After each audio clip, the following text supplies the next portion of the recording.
Hello, everyone, and welcome back to the channel.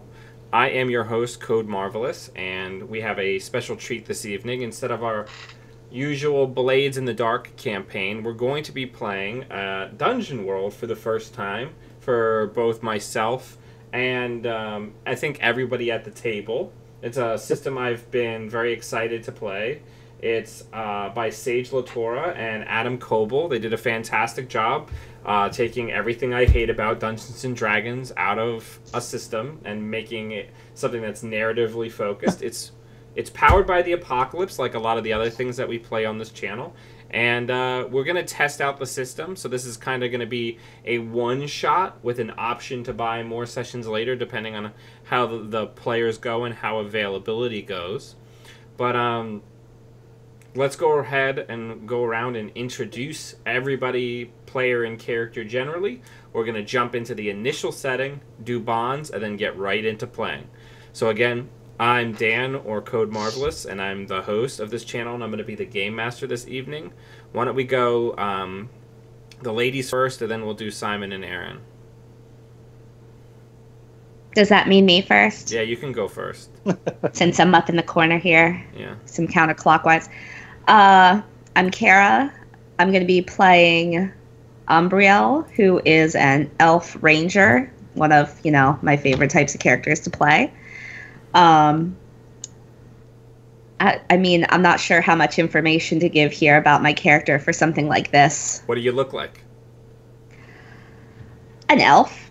The descriptors for these types of games, it's like, the choose this, choose this.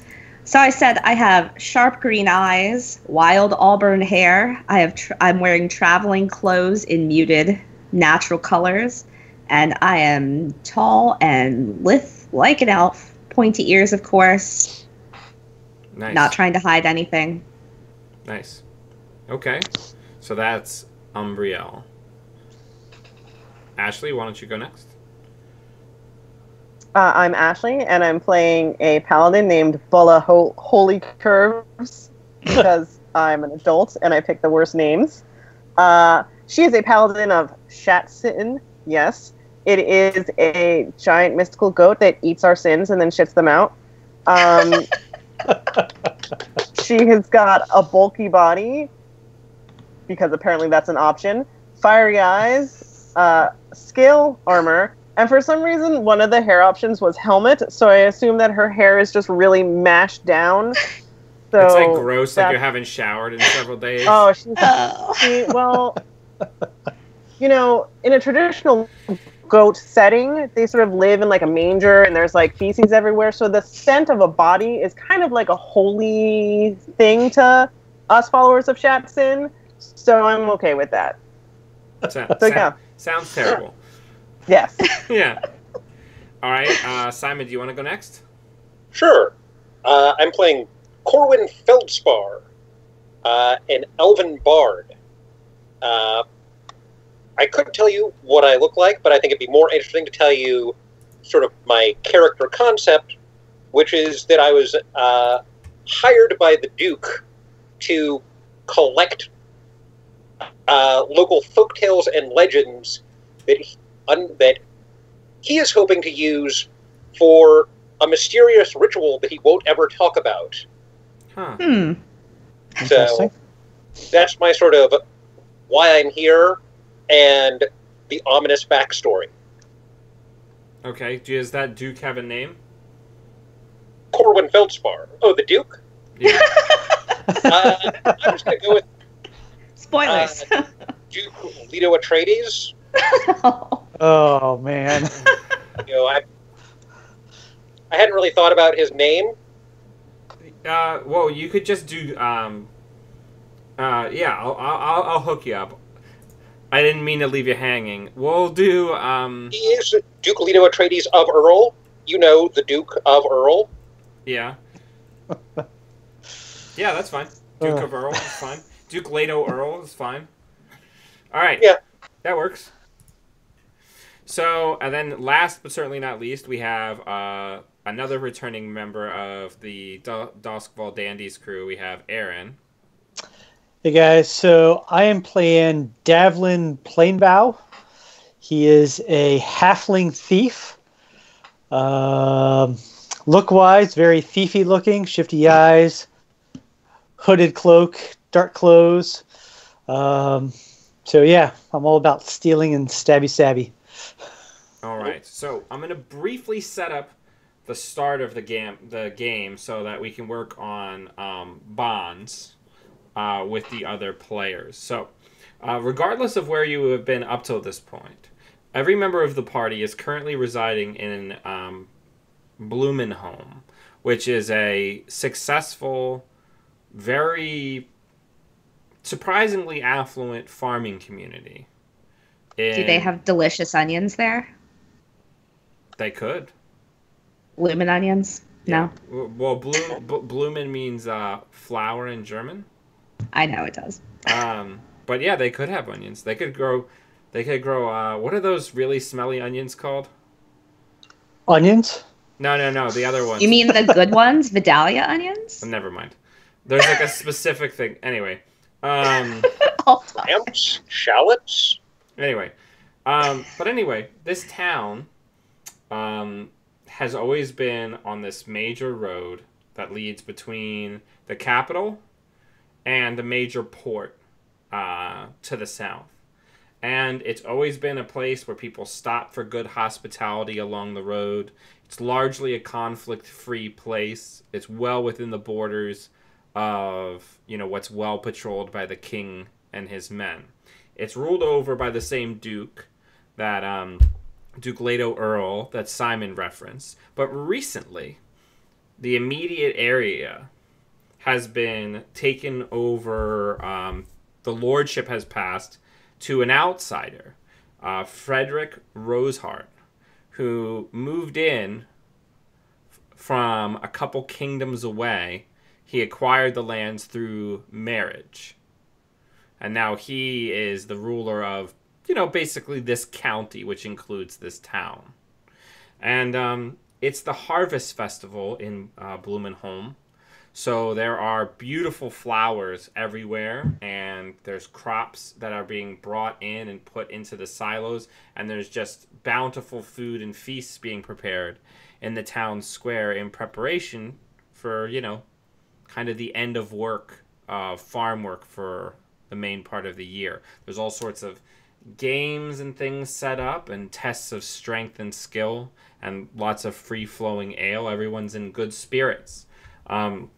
The new lord, Count Frederick Rosehart, has offered to help assist with the what has traditionally been kind of a peasant celebration. He's applied a lot of his own wealth to bringing in libations and exotic foods from outside places and helping with decorations and bringing in entertainers.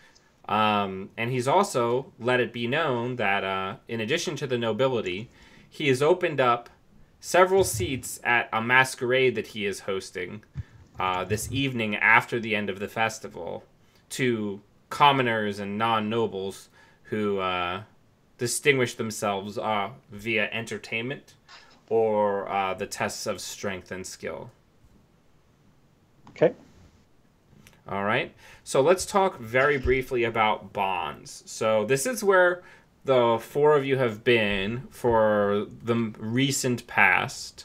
So let's talk a little bit about what we think the bonds between the various characters that are in this game would be. All right. Did anybody have any kind of bond in mind? All right, so I used the template and came up with one. It's already on my sheet. I didn't know we were doing this live. Okay, so what bond did you pick? That's fine. So I picked the first one that was kind of on the template, which was I stole something from, and I filled in a Lord Brand-New Hargan. Okay. But I don't know how that kind of indentures me to these guys or makes me related to these guys. Okay. Well, that's something that we can think about. For example, you could have a bond to another member of this party, like that Bola is has a warrant for you. She just doesn't know that you're who she's looking for yet. You know what I'm saying? Yep. Or it could be that you're traveling with Corwin and, you know, you're pretending to be his roadie and that's your identity. You know, whatever you want to do. Because Simon or Corwin is a traveling musician, probably brought in advance of this harvest festival to not only collect stories, but also to make some scratch for himself, right? Always a good thing to do. Yeah. I actually chose as one of... I wrote 2 bonds on my sheet. One, that the Duke trusted me with a secret, namely that he wants me collecting folk songs and folklore to help him get clues for this, conducting this ritual, and also that I'd gone on an adventure. This isn't my first adventure with Bulla, and I have a sort of imagined that I had worked with her to track down a lost relic of her faith. I assume maybe like a fossilized piece of goat droppings. I was going to say it could be like one of those old satyr statues, if you know the ones I'm talking about from antiquity. Okay. It could be a goat horn that you drink out of. Or a goat horn. Or a goat horn. A goat horn chalice, you know? Because the fear of Ashley, releasing you're all muted, that sin Ashley. into the world, fear of releasing all that sin into the world would be a terrible consequence. Yeah, hang on 1 second. I think we lost Ashley's mic. There we go. Okay. She just got really quiet. It was just... Well, you said something when they were discussing the relic? Oh, yeah. So satyr is actually kind of a blasphemous thing, Simon. Look, goats put all 4 hooves on the ground. The satyr shows goats standing on 2 legs. No, Shatskin always puts all 4 sturdy legs on the ground. This is so 2 legs bad, 4 legs good. Oh, jeez. This is so good. Yeah, that's fine. So we've already got some good connections. Davlin, which one of the connections would you rather have? Bonds would you rather have? Would you rather have it be that Bulla is looking for you and you just don't know it yet, or would you rather be that you're incognito as Corwin's roadie? I kind of like the idea that Bulla has a warrant for me and doesn't know that I'm the person she's looking for yet. I kind of like that. Okay. So we'll say, if you want to make note of that, both of you on your sheet, and Simon, what you had mentioned about finding the relic, Ashley and Aaron, if you want to make note that basically, what was the name of the guy that you stole from, Aaron? Lord Branu Hargan.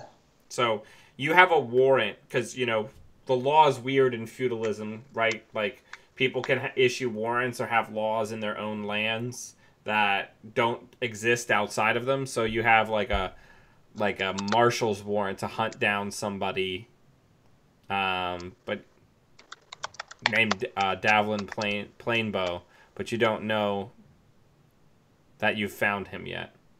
Okay. All right. Kara, did you have an idea for some bonds? I was just going off of the bonds that they suggest for the Ranger class. So I had kind of written them out, and I was seeing who in the party was going to fit into those places. So what do you got? This is less about prior history and more about how I feel about them having just met them, I suppose. Or met them in the recent past. Right, in the recent past. So the one is, well, this is a history thing. It's I have guided whoever before and they owe me for it. So I think that would be a useful one because Umbriel has been out away from her community, from her elf community for a few years now, doing a sort of like elven rumspriga, if you will. If you know what that is, in the Amish community, they like leave and go into Western society for a while. But anyway, so she's out among the people, kind of trying to get her bearings in the world and learn about herself before she goes back home. So she would have been doing a lot of local guidance through the area around the town. This is probably somewhere she's been for a couple years. So let's see, who would have potentially needed some, or I could have guided one of them from another place to this area. It almost, I guess it would make sense if it was Corwin. Yeah. Based on him traveling. You guys decide. I don't decide. That makes sense to me. Okay. So I could have traveled with you from the last place that you had been. So we can go with that. I have acted as a guide for you. I fill this in on my sheet. And then another suggestion is that a specific character is a friend of nature, and therefore I am a friend of theirs. And I feel like since I'm very much into the nature and the animals and all that, that Bulla would be a friend of mine. Perhaps just recently, since I came into town, I learned about her very interesting religion that I had not previously known much about, with all that strange human stuff. Wait, did you say you're a human, or now I forget something? I have to be a human. Paladins can only be humans. In oh, right. Yeah. You weird humans. For the record, I would totally have been a dwarf if I could have. Yeah, I know. They're very specific about what you can be. Yes. Satiric says it's Elfspriga. I agree. That's what it is. All right. So I like Bulla because she is down with the goats. I feel like maybe Davlin. It's so small on my screen. Yes, Davlin. Davlin. I feel like I don't want to dislike you. I feel like perhaps I feel a little bad that you feel a need to steal from people. And if you only knew how to live off the land, you wouldn't have to do that. So I want to teach you the ways of living off the land so you don't have to steal anymore. Because if there's anything we know about animals, it's that they respect property rights. They totally do. Yeah. So again, I think that my bonds in a general sense are more recent. They're not deep running things. But I have snap judgments about people. Yeah, I mean... So, just like I do in real life. Art imitates life. Yeah, so I think that works for me if that works for everybody else. Yeah, I think that's a great starting point. So we're going to jump right into it. So it's the Harvest Fair. It's probably late afternoon. The sun is slowly starting to, reach towards the western horizon. The town looks fantastic. Everything is, cleaned up. All of the shop owners have moved outside of their shops and have stands and tables set up in the big center square around this huge fountain that's shaped like a bunch of tulip blooms, and the water comes out and gets redirected by the petals. And everybody's got their foods. There's probably, pumpkin growing contests. People have got their large tomatoes, their large cucumbers that they grew. And also there's just tons and tons of food. And as I mentioned, people are competing to get these tickets to this masquerade, this big thing that the new lord of this land, Frederick Rosehart, is throwing this evening, late in the evening, after the festivities of the Harvest Festival have wound down. There's various things that we can do, and we are going to say that each of the 4 party members are currently engaged in one of these tests. So I would assume, correct me if I'm wrong, we'll start with Bulla. Bully, would you say that you would probably go in more for a test of wisdom or a test of strength? Oh, I would definitely be doing strength. Okay. So there is a caber toss contest type deal, but it's basically throwing like almost like discus sized rocks, like ones that fit really well, like plate rocks, and just trying to get as much distance as you can. Like a shot put? Yeah, basically, but like really big rocks, like not ones that could be easily thrown by most people, right? Like not everybody in the town is lining up to do this. It's not like the hammer thing at the fair where everybody does it, even if they're a pipsqueak.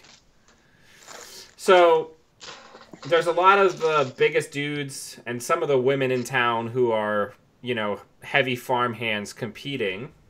So I want you to do me a favor, go onto your sheet. Yeah. And tell me how you get up to the front of the line and you have your opportunity to throw. What do you want to do? Do you want to engage your sheet or do you just want to do a test of strength? Tell me what you do. Well, I mean, as a paladin, I should be a little more humble, but goat strength is kind of my key here. So I'm going to show off a little bit. I'll probably crack my knuckles, look around, put my giant weapon that I forgot the name of on the ground, and then just do straight up test of strength. Okay. That works. So why don't you go ahead and on your character sheet, just go ahead and click the STR. And then let me get back to the chat so it'll actually show it. Oh. So you rolled. So strong. Yeah, you had 2 really solid rolls there. So those are... We'll take your first roll. Oh, did I click it twice? Yeah, it's okay. So you rolled a 10, which means you choose. You tell me exactly what happens. So you went up and you did this test of strength. 10 and above is you control the narrative completely. There's no complications. So you get up, you shoulder this rock, and you go to throw it, and what happens? So is this like a discus where I kind of like spin it around and wing it? No, because that's what I did. Okay. I was saying most of the people are probably having to shoulder it and kind of like push it forward, but you get up and you're able to just kind of like discus throw it without ripping your arms out of the sockets, which really impresses a lot of people. I did that, and then when it just smashes through wherever it needs to smash through, I kind of do that thing where I get down on one knee and just go, yeah, to my goddess mother, Shitsin. Shatsin. All right. So the rock hits the ground and flips a couple times and then slides to a halt, well past the space where they have the last demarcation line for distance. So you've completely locked in the test of strength, and you're handed an envelope that's this nice, lovely red dyed paper with a nice seal, which is the rose seal, which is the seal of the new Count's household. And inside there is an invitation to the masquerade ball that's going to be going on later. To the degree that you will heed this, it does mention that formal attire is preferred. But, okay. So, who would like to do their test next?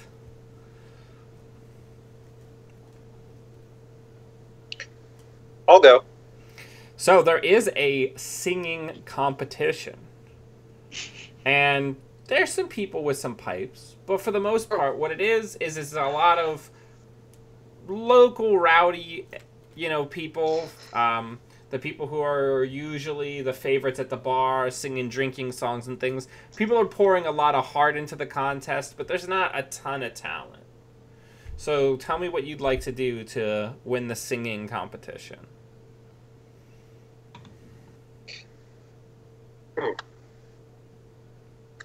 So, I know that the move description gives 4 specific effects for how I can use my arcane art. Mm-hmm. Is it possible to sort of like go beyond that? Yeah. If you can make a case for it, we can make a roll for it. I mean, Tell me what you want to do. What's the effect that you want to instill? I basically, if they're doing the sort of like the party music, I want to do, well, I want to go up and essentially perform Purple Rain for them. Oh, so good. So you want to make people fired up and a little uncomfortable. Yeah. Yeah. I want to be like something that is such a huge shift from like what came before, the sort of like dance song. Yeah, no, I'm picking up what you're putting down. Why don't you do me Like a something favor? that's extremely soulful. Yeah, no, I'm picking up what you're putting down. I like that a lot. So what you want to use which one of your moves do you want to do? Do you want to do a basic move or do you want to do one of your other moves? I was going to use my arcane art, but Yeah, roll it. Fire it up. okay, I just click click on the name of it up at the top. Oh, hold on. I clicked charisma, but let me. Yep. So you've got arcane art there, and you rolled a 6. You did not roll very good. No, I did not. So I will say that you still succeed, but you the crowd kind of doesn't know what to make of you, right? You're playing some outlandish music. Maybe you're singing like It's in that what? like that last scene from Back to the Future when Marty McFly just goes crazy on the guitar. Yeah. Kids are gonna love it. But yeah, basically. So what happens though is that you compete and they are going to do the judging a little bit later, so we're going to double back because I think you're going to have an interesting opportunity come up because of that performance. Also, how does your character dress and look? I have that he wears a simple leather jerkin under more elaborate traveling clothes. Okay. So, good clothes, but kind of understated. Yeah. I gotcha. Okay. So, who would like to go next? All right. I'll go. There is an archery contest. Yeah. There is not a lot of woodland immediately around this town. It's in the breadbasket of the kingdom, so it's mostly just kind of little groves of trees here and there between areas of farmland. You know, like those little strips of woods that crop up between cultivated land. There's not really woods or forests to speak of in this part of the country. So the pickings are pretty slim at the archery contest for people who actually really know how to use a bow. But people are doing it just the same. Mostly your competition here are the very resplendently dressed minor nobles and merchant families' children where they have time to do archery for sport. But there's probably no one else in this contest that is someone who uses archery as part of their work like you. So how do you approach this contest when it's your turn to get to the front of the line? I'm not remotely concerned that anyone's going to outdo me on this. I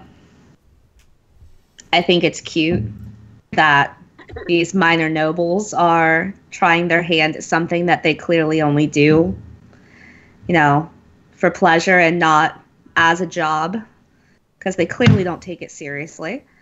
I I will step up and may I use my own bow? Or are they providing bows that we have to use? They're providing very poor quality bows that everyone's using. I'll leave my own bow strapped to my back because it would be unfair to outdo them that badly. Okay. And if they have to use those bows, then I will just go ahead and do that as well. So I guess if I want to just step up to the plate, as it were, take aim and go for, did we lose Ashley? Or is that just Sorry. Ash? We just I'm lost here. your camera feed. It's okay. Oh, just a okay, hold picture on. with Maxwell? There you are. So I believe that for me to just do a normal shot's just like straight up dex, right? Yeah, just roll dexterity. So we'll just click on that. Oh, Womp. I blame the bow. It was not a very good shot. These poorly made human bows. Wait, is it actually rolling the 2d6? It says 2d6 plus 2 on the little hover over thing. It looks like it's only rolling 1, though. Let me just hit it real quick. I want to see. I want to make sure that it's actually rolling 2 dice. Okay. Alright, it is rolling 2. You just are Yeah. garbage. I rolled. I think it says I rolled a 1. Yes, it does. Yeah, you rolled, So- you rolled a 3 and a 1. Yeah. Ooh. So So after seeing So, Umbriel's poor performance at the bow, I feel like I should take a shot. so you go to pull back the bow, and your hunting bow that you use probably has like 50 or 60-pound test Do on I the snap? line. So you go to pull back their bow, expecting there to be a ton more resistance, and you just pull the string back too far, and it snaps. Who is in charge of this? Because this it's contest. like a 20-pound test line. Yeah. And a bunch of the people who are watching are just kind of like boo and heckling you a little bit. I'm going to take the broken pieces and I'm going to hand it to whoever's in charge. And I'm going to say, would you mind terribly if I used a proper bow for this? Do me a favor and roll a charisma check. Oh, I'm going to do very bad. Oh, well, we're going to see what happens, so. Actually, you rolled just fine. How is that possible? I have a -1 in charisma. Because you rolled a 6 and a 4. So, the one person running the archery contest is Lucas James. And he kind of looks at you and just kind of strokes his short beard. And he says, yeah, you can use your own bow, but... And he points to a couple of the guys that are retrieving arrows. But, we have to put a little bit of a handicap on you. And he takes the target and he moves the target maybe 20 yards farther back. That's fine. Okay. So why don't you roll whatever your normal archery move is, since you're using your actual bow. Let me look at what your sheet says. There isn't a normal archery move exactly. You mean for... You have called shot. I do have called shot. I just rolled it for you accidentally because I meant to open it. But here in normal land, you could roll it yourself because you're not going to get that free 10. Ew. Yeah. So, but let's see. Doing the called shot, it's just my roll plus my dex. Oh, you just click called shot, and it does the entire thing for you. Oh, right. I'm still getting used to...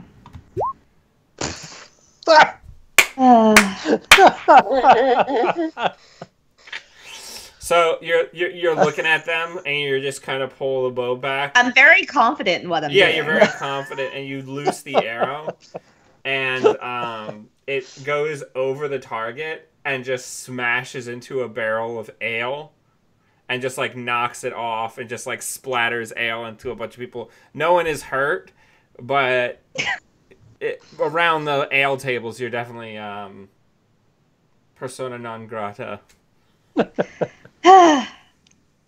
So, we're going to double back on Corwin and Bree. Davlin, there's a couple of things that you could enter into. There's some tests of dexterity. There's also several riddle and like duel of wits type things. And there's also some games of chance. As much as I want to go have my fun with archery, I think games of chance plays to my particular skills. Okay. So there are some games of cards, and there's also some dice games. Let's go with some dice games. Okay. Are you gonna I like dice. Are you gonna cheat? You know it. I'm absolutely going to cheat. Okay. I'm going to palm those dice and swap them with my own. Okay. So roll a tricks of the trade. All right. Boo. That wasn't great. No, you still do it. You guys are rolling real bad, though. Yeah. So you palm the dice, and you throw them, and you win several times, and you're able to swap them back. And you get the lovely red envelope with the rose seal that contains the invitation, and also a whole bunch of money off of some unsuspecting fools. Sweet. And you also notice two constables just kind of staring at you intently the entire time. And as you move back to the drinking area to buy, you're magnanimous. You buy a round for all the losers. They just kind of like move to a table and just sit down and watch you. So you Can I buy them? I'm going to buy them around also. You're going to send them some drinks? Okay. Absolutely. All right. So, Corwin. Mm-hmm. You're sitting there kind of... Well, what are you doing in the wake of the poor reception of your performance? I'm going to sit by the ale tables and tune my oud. Okay.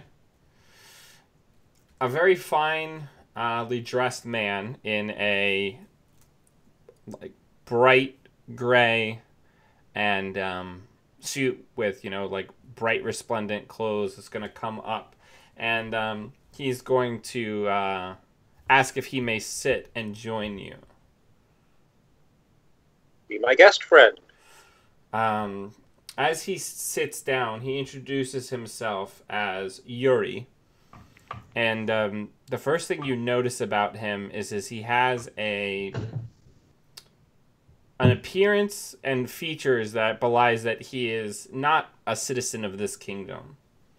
He has a heavy accent of the kingdom that your new lord, Frederick Roseheart,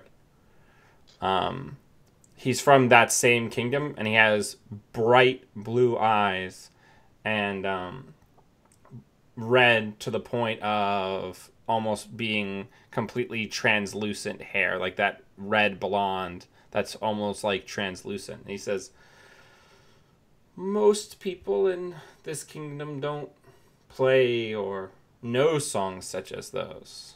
Where, dare I ask, did you learn that piece? I am not merely a musician. I am a collector of music.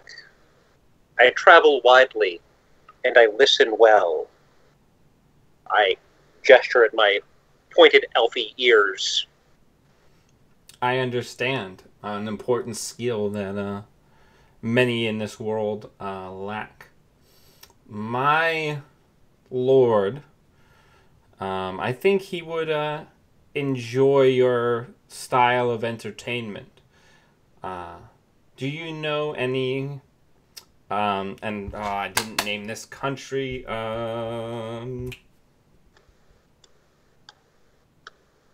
We'll just call it it's Stoneguard.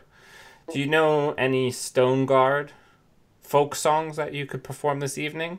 Try to bridge the gap between our two peoples. You know, not everyone is comfortable with my master's presence, him being an outsider to these lands and all.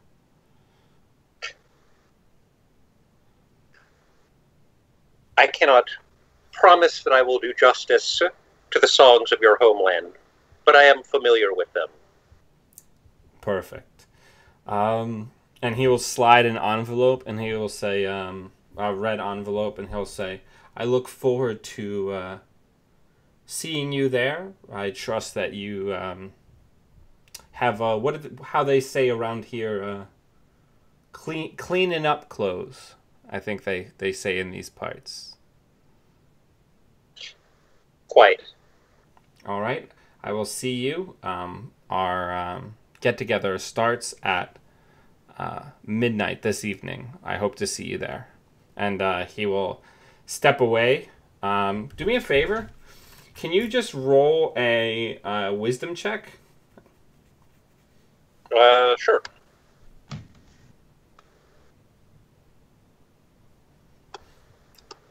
So you rolled a 6, so you didn't see shit. Man, you guys are rolling bad. Yep. All right. We're level 1 characters. That's not even it. It's not the bonuses. You guys are No, I know. rolling The rolls are left real and bad. right. Yeah. Dan, it's Monday Nice. night. It's Monday Normal night. It's Duskfall is. Yeah, Dustfall dandies. Okay.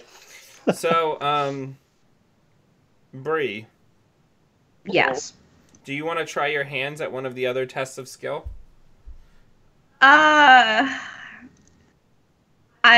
I'm pretty wise. Are there any tests of wisdom? Yeah, there's some riddle games. Give me some riddles. I don't have any made up. So, or there's also, as far as wisdom is concerned, there's also like games of strategy, like a chess equivalent that you could play. I have a very Harvest Day riddle if you want it. Sure, go for it. Give me a riddle. All right. You throw away the outside, and you cook the inside. You eat the outside, then throw away the inside. What am I? I've heard this before, and I wish I could remember the... Well, luckily, you don't actually have to figure out the answer. You just have to roll to see if you Roll know it. the answer. I know, it just bothers me that I can't remember what the answer is. So, just straight up wisdom. Mhm. Oh, please. Nope. And everybody else gets to go to the masquerade except for Bree. No, I'll figure it out. So I'm just like, screw it, and I just go anyway. well, I mean, you could conceivably sneak in. You are a ranger. You could also leverage any of your bonds or things that you had that you think would apply. But regardless, okay. So also, Bola, you know, most of the tests of strength and other things happened during the early afternoon, kind of before the big feast. Some of the other things that the people competed in, like Corwin's song contest, and the dice games happened a little later into the evening after people had sat down to eat and started really drinking. What did you do with the rest of that time? You're muted.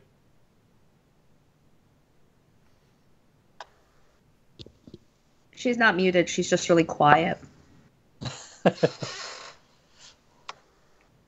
I can't. I can. Oh, I can't hear her at all. Well, we can't hear you. Why can other people hear her and not me? That's so strange. I think only I can hear her for some reason. That's really weird. This is weird. Oh no. No, that was.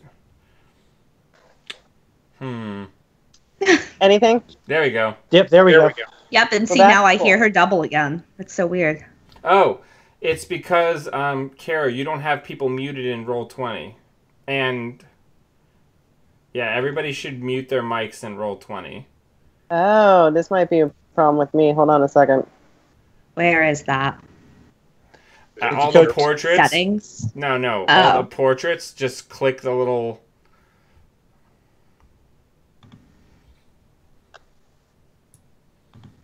Welcome to Oh. tech support with... Ah, All right, so what were you doing with that time, Paula? So this is a harvest festival, correct? Yeah, Yes. this is like the So- big holiday of the year for a village like this. Obviously, I was spending time checking out the goats. Okay.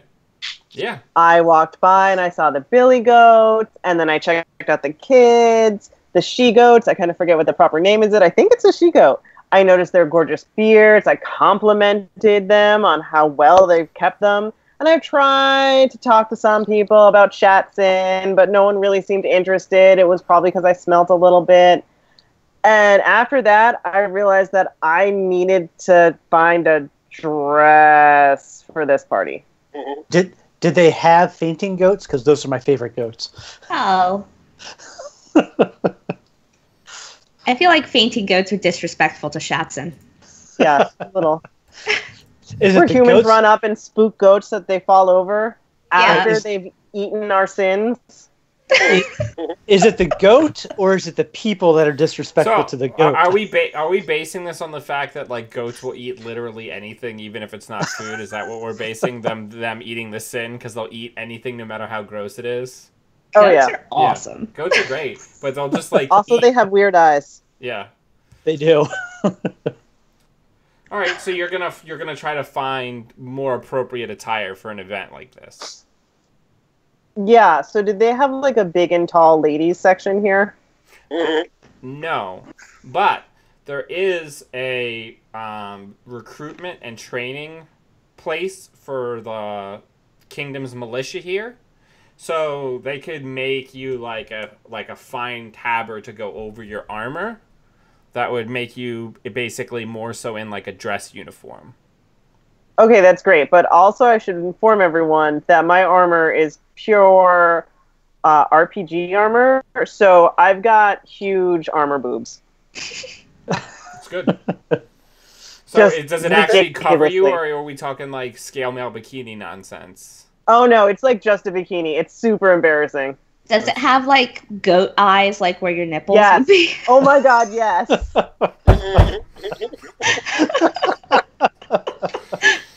It's like, they won't stop looking at me.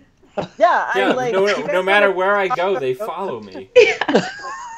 My eyes are down here, fellas. All right, so you get yourself like a more dressed tabard to go over your armor to be able to go to this party. It would be notable that I would say that Corwin and Umbriel are the only elves in this town. This is primarily a human kingdom far from any major forest. So like this is all cultivated land. So you guys are notably the only elves in town and have been the entire time that you've been here. Just something to keep in mind. So everybody's got an invitation except for Bree. So Bree, what do you want to do about that? The Harvest Festival starts to wind down.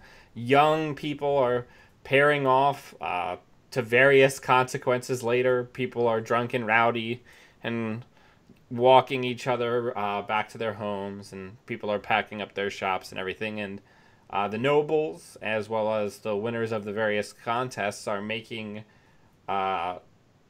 getting like lanterns ready to make the trek to the Count's estate, which is just about half a mile or so down the road. I imagine that there's some folks who were just kind of around during the day who would have their tickets out, like laying next to them on a table, perhaps while they're drinking.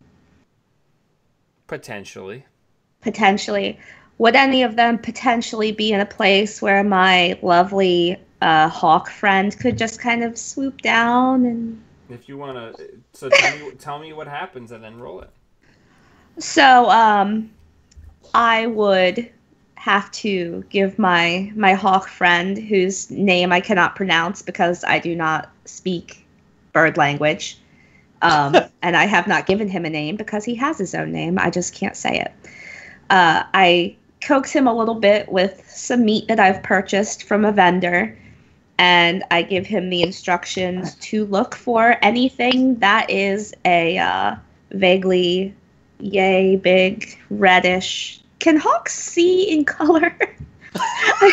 I actually don't believe that they can. I believe right, they have really good vision, but I don't think it's... I think they just have really sharp black and white vision. But I could be wrong. But I believe because they are birds of prey that they don't see in color. Right, according to the internet, they do. They do see color. Right? Perfect. Hawks can see colors, including into the ultraviolet range. Really? Yes. That's interesting. So I explained to my hawk friend that so they you're need just to... standing at the edge of a party talking to a hawk. No, I'm not standing at the edge of a party. I'm probably still hanging out over by the archery range looking mildly perturbed. Yeah. Annoyed. But since there wouldn't be people hanging around over there, I'm, quietly explaining to my hawk what I would like him to do. I need him to go find any of them. He can bring as many as he likes. Any loose red envelopes he may see laying around. Back to me. Okay. So you're going to use command track on that?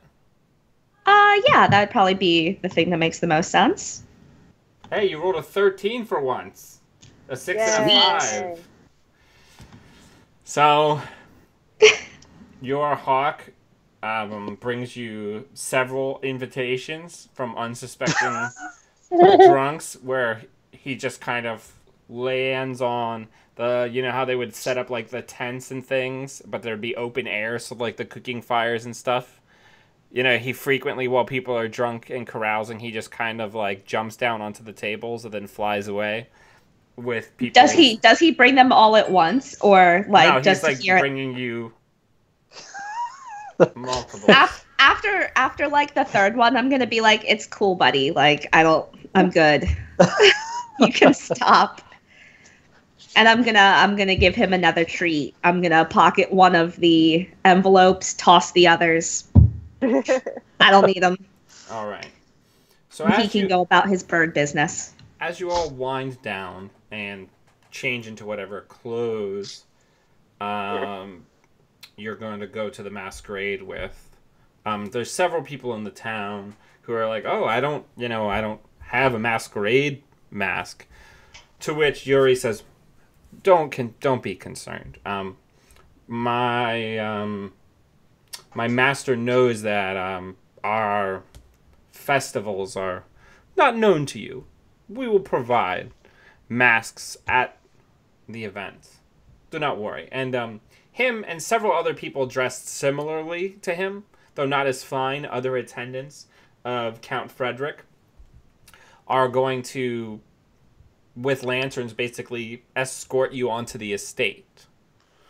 One thing that is notable about the estate is that it had previously been not abandoned but unoccupied, like an old family that had been the steward, and I do mean like the steward, not like the steward in Lord of the Rings. I mean somebody who's literally was just paid to take care of the house, since there was no reigning lord. Had gotten tossed out when Frederick moved in, and he brought all of his own attendants and valets in from his homeland. So but except for official business, people largely have not been inside of the estate since he moved in a few months ago. So, as you guys enter into it, it's not like a castle, it's just like a mansion. Because he's a pretty minor noble. And it's really resplendent. There's lovely candles and various trays with delicacies. And a bunch of nobles, friends of his from his homeland, have made the trek for this harvest festival. And they're all dressed in incredibly resplendent clothes and dressed in these ornate masquerade masks. Now, Count Frederick himself is not wearing a mask when he very warmly greets everybody to come into the house, right? He's shaking everyone's hands, including the commoners, and he's just welcoming everybody and having his valets help people pick out appropriate masks. Now, one of the things that is notable about when you guys get to the estate is that several of the attendants put out their lanterns, but then start walking back towards the town.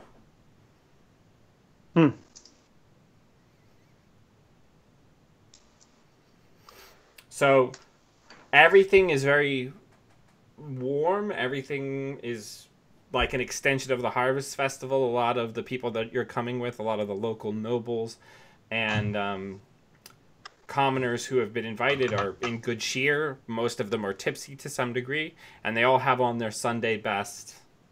And, there's a after party basically going on here. So I'm going to use my bardic lore.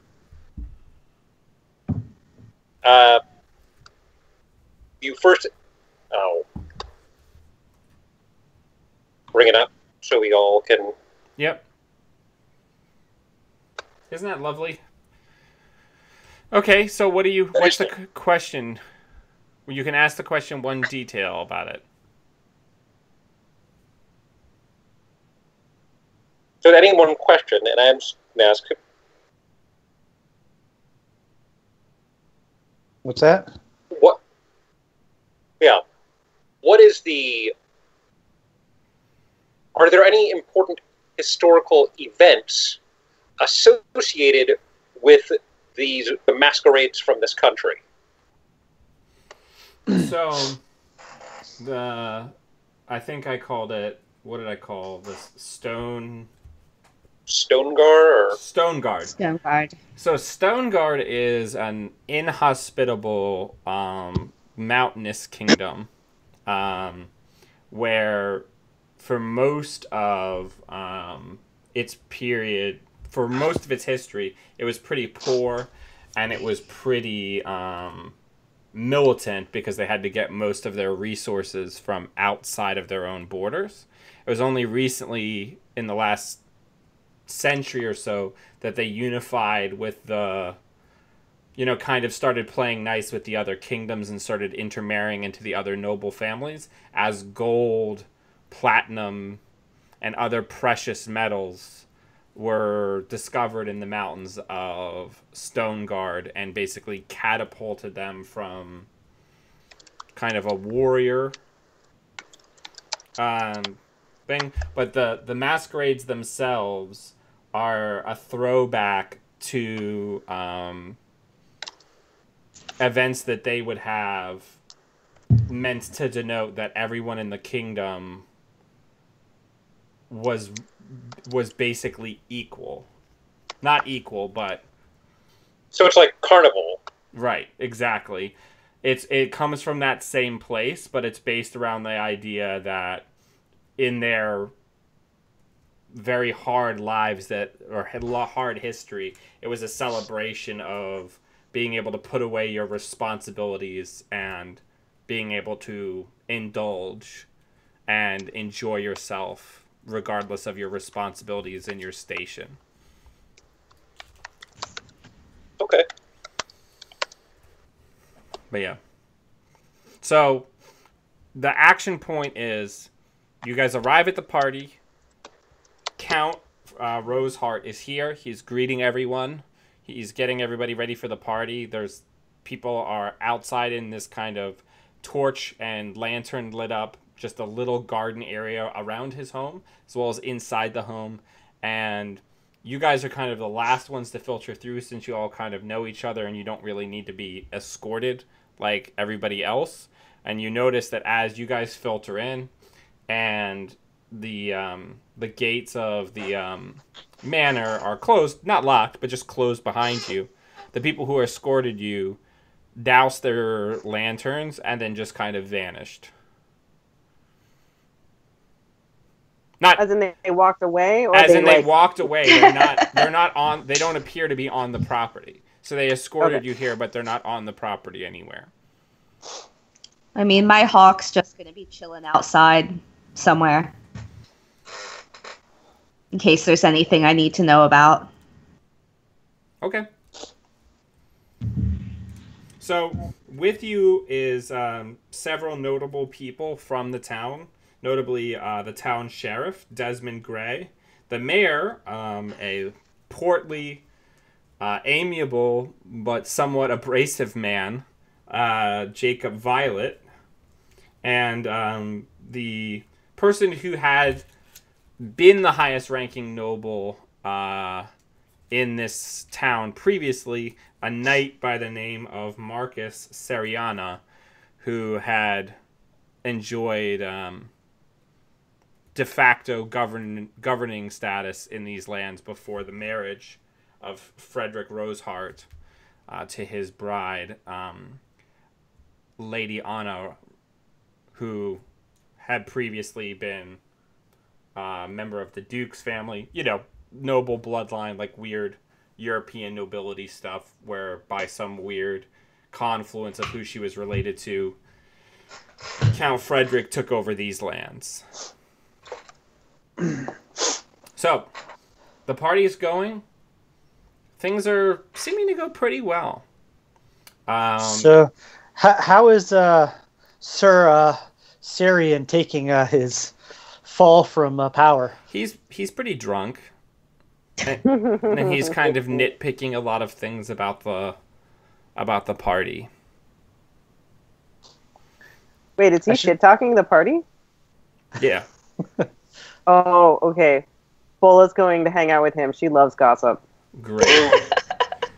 So, he's probably also one of the few people here who has like the corded muscle and like trained body like you have, right? Like, people get strong from farming, but they don't get like really trained bodies in the way that you do when you train for combat, like you and he would. So he's also like the only person here who's like a fit fighter, because even the sheriff doesn't. He knows how to use a sword, but he's not a trained swordsman. Do you know what I'm saying? Mm-hmm. I assume they're not letting us have weapons in this place. Well, Sure, they're not. they're not letting you have weapons, but Right. there are weapons that you can smuggle in, as well as there are various weapons hung up on the walls in the various rooms of this house, as well as several of his valets have long swords strapped on their waists that look somewhat ceremonial. But regardless, the night passes pretty uneventfully. We're up pretty late for a medium-sized farming town. The Count has donned his own mask, which has the face on it of a wolf, and it's like a blood red mask where it's basically like the top half of a wolf's jaw and the face of a wolf, obscuring basically everything but his mouth.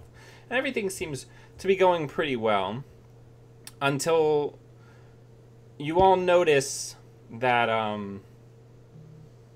everyone has been basically slowly herded inside the house, and those valets that escorted you here come through the various entrances, and close and lock them and stand in front of the doors as the Count taps his glass for a toast, and trays full of glasses go out, and everybody is given a glass for a toast.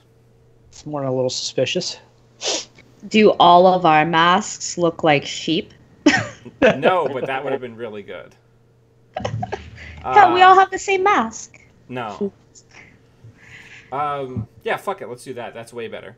Yeah, so all of the people who are not from his homeland have various herd animals, herbivore animals, masks. Bull was really excited, though, because she got a goat. Yeah. But all of them I was stoked. all of them are different herbivore, like herd animal Herd animals.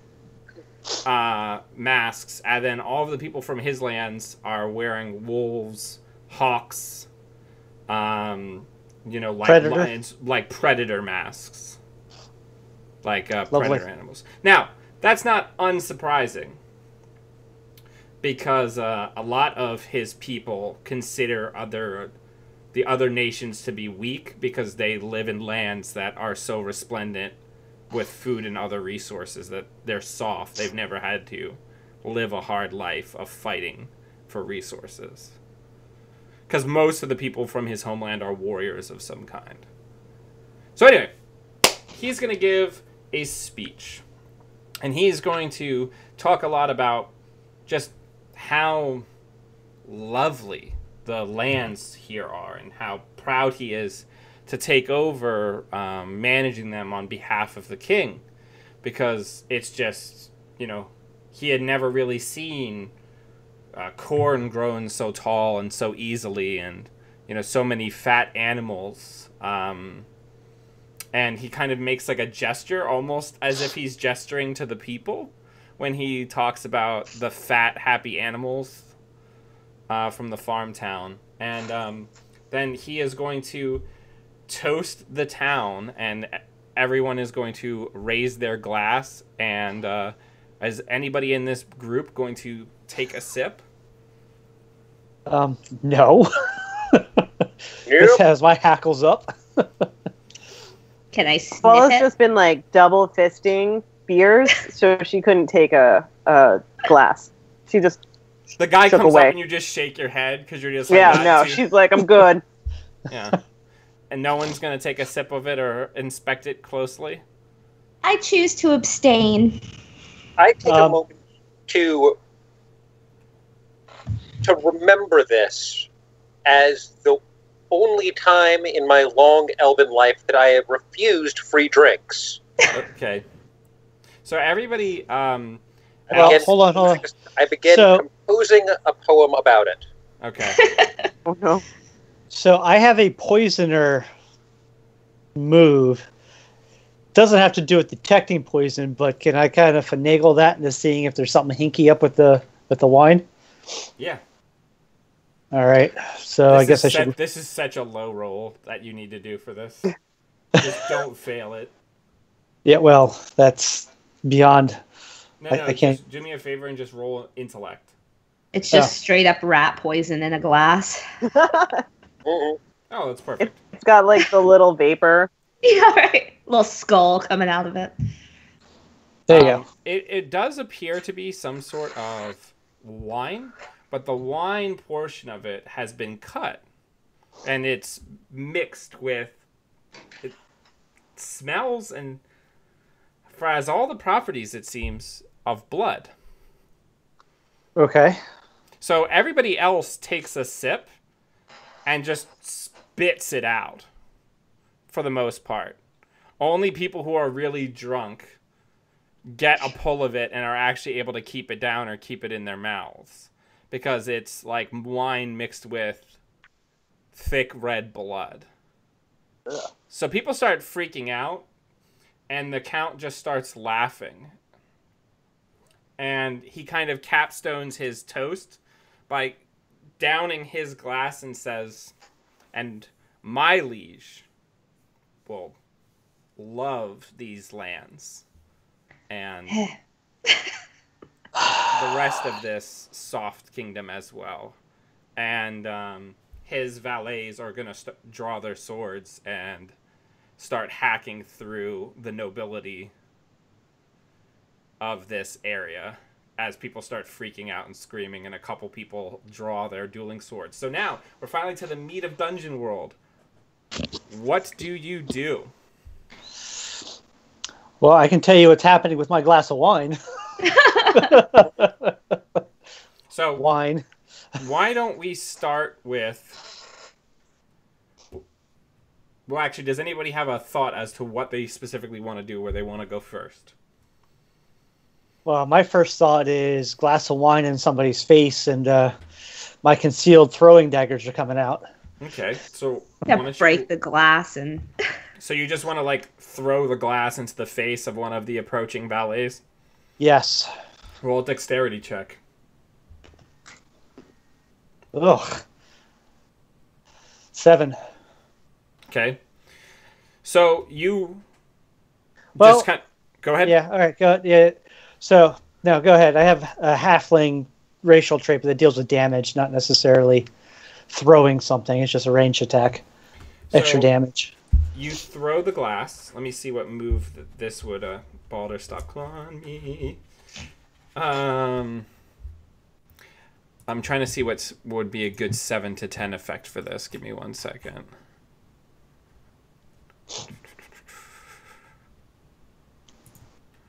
So I think probably the best move for this is probably Defy Danger. Or are you thinking more of an aid or interfere? I need to find Defy Danger. I don't know what that means. So Defy Danger means you act to escape an immediate threat or suffer, or to avoid suffering a calamity. The other thing you could do is if you're throwing it with the intent of messing with someone, you could do that as well. You could do an interference rolls.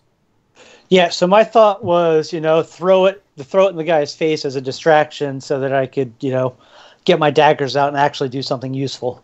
So, when you do this, 7 to 9, you get it. It happens. You've thrown the wine, the glass breaks on his face, cuts him up, and just kind of covers him in this thick wine, and he's temporarily blinded. Okay. But what I have to expose you to danger or make it so it has an additional cost. So I'm going to say you draw out your daggers to get the jump on him, and you don't notice that one of the other valets is already upon you coming from one of the side doors. Okay. Are you comfortable with that? I'm good with that. Okay, so now he is going to roll a move against you. So he is going to roll to try to do damage to you. Give me 1 second.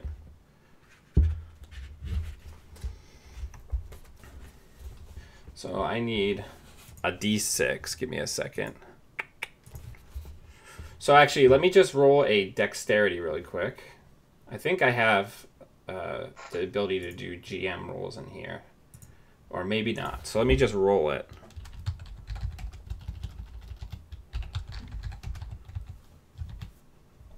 Nope, not going to do it? Okay. There's a dice roller on the game menu. All right. Oh, there you go. So he is going to strike you. Okay. He is going to do 3 damage. All right. How does armor work for this? So armor, I believe, reduces damage. How much armor do you have? Just 1. I believe it just reduces damage by 1, but let me double check.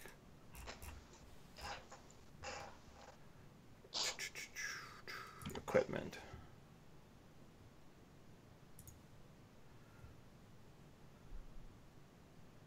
Little man. Yep. Maxwell. It's just reduces your damage by 1. Okay. So you take 2 damage instead. Got it. All right. Who's going next? I think that Simon needs to take care of a pug real quick. So, hold on. Come here. It's okay. Kara, do you want to go next? Sorry, guys. No worries. Come here. Sure. Okay. So in my time, we had a while of wandering around inside of here before this happened, right? Yeah, you weren't allowed like into the living spaces Right. though. But you said there's some ceremonial weapons and things hanging about just for show. Yeah. What is there a bow? Why don't you roll a wisdom check? Okay. Oh, hang on. I was trying to fix because my armor wasn't showing up. Up. So could she have said, "There's a bow," and I grab it? Yeah, that's what she did say. Yeah. So, rolling an 8, you noted Remember.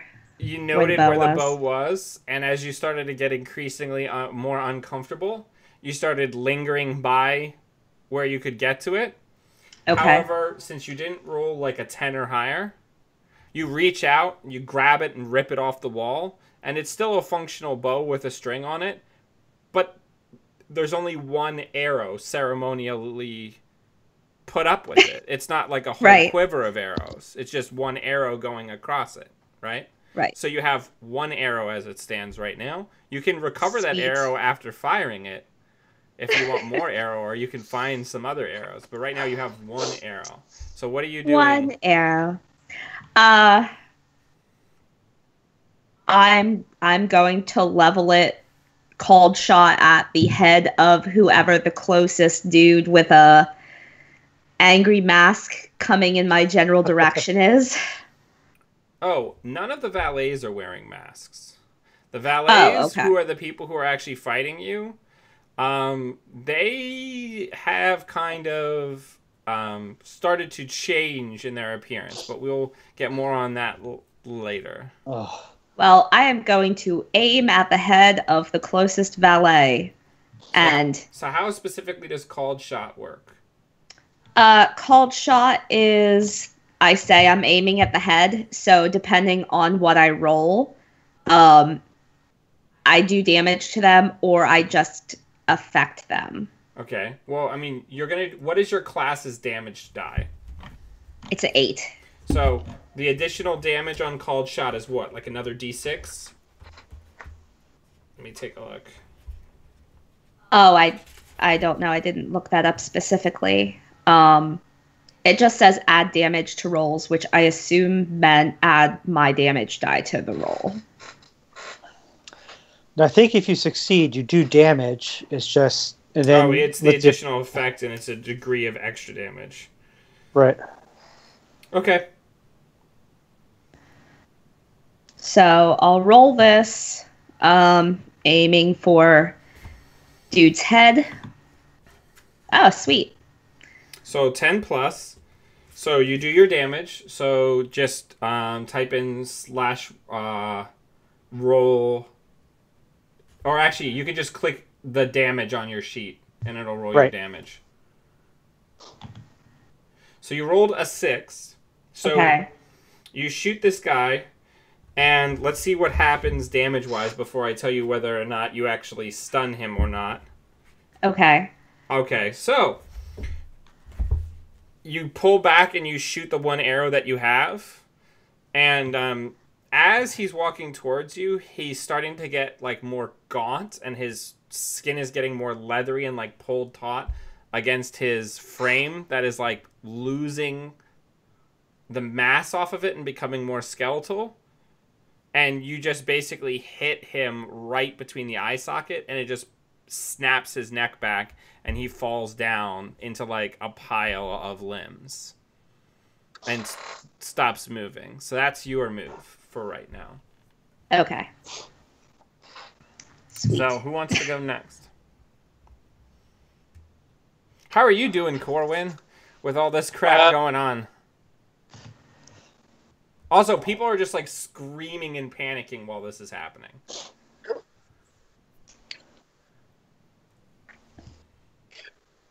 I think I'm going to actually Scream and panic? scream and panic. Or at least I'm going to scream and panic and make a big sort of scene as though I am losing my head, while I search for someone who has... I search for either an exit or someone who has the keys to the doors. One of these valets who we saw locking the doors. Okay. So you can identify Yuri, actually, who's standing in front of the large double doors, French doors that lead into the house. And he, unlike the other valets, is not getting like more gaunt and skeletal, but he now has just complete, like he has no whites of his eyes. His eyes are now completely full. It looks like of red sanguine blood. And he just kind of looks at you, and he smiles wolfishly, revealing long, elongated canines on the top and bottom.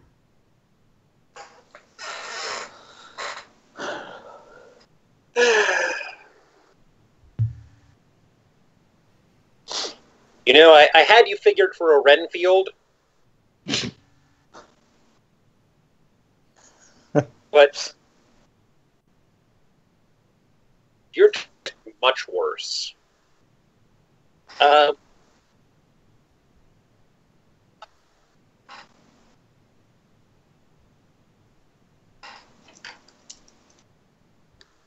So he's not gonna reply. He's just kind of looking at you, and he has a scarily not ceremonial looking short sword drawn that has serrations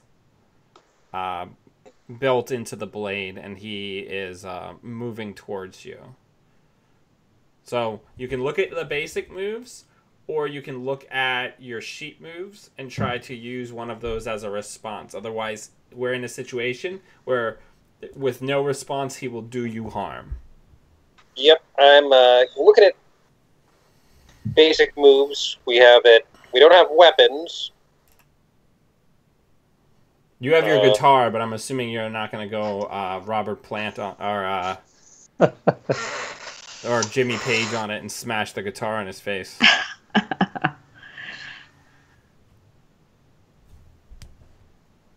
No, I guess not. I'm going to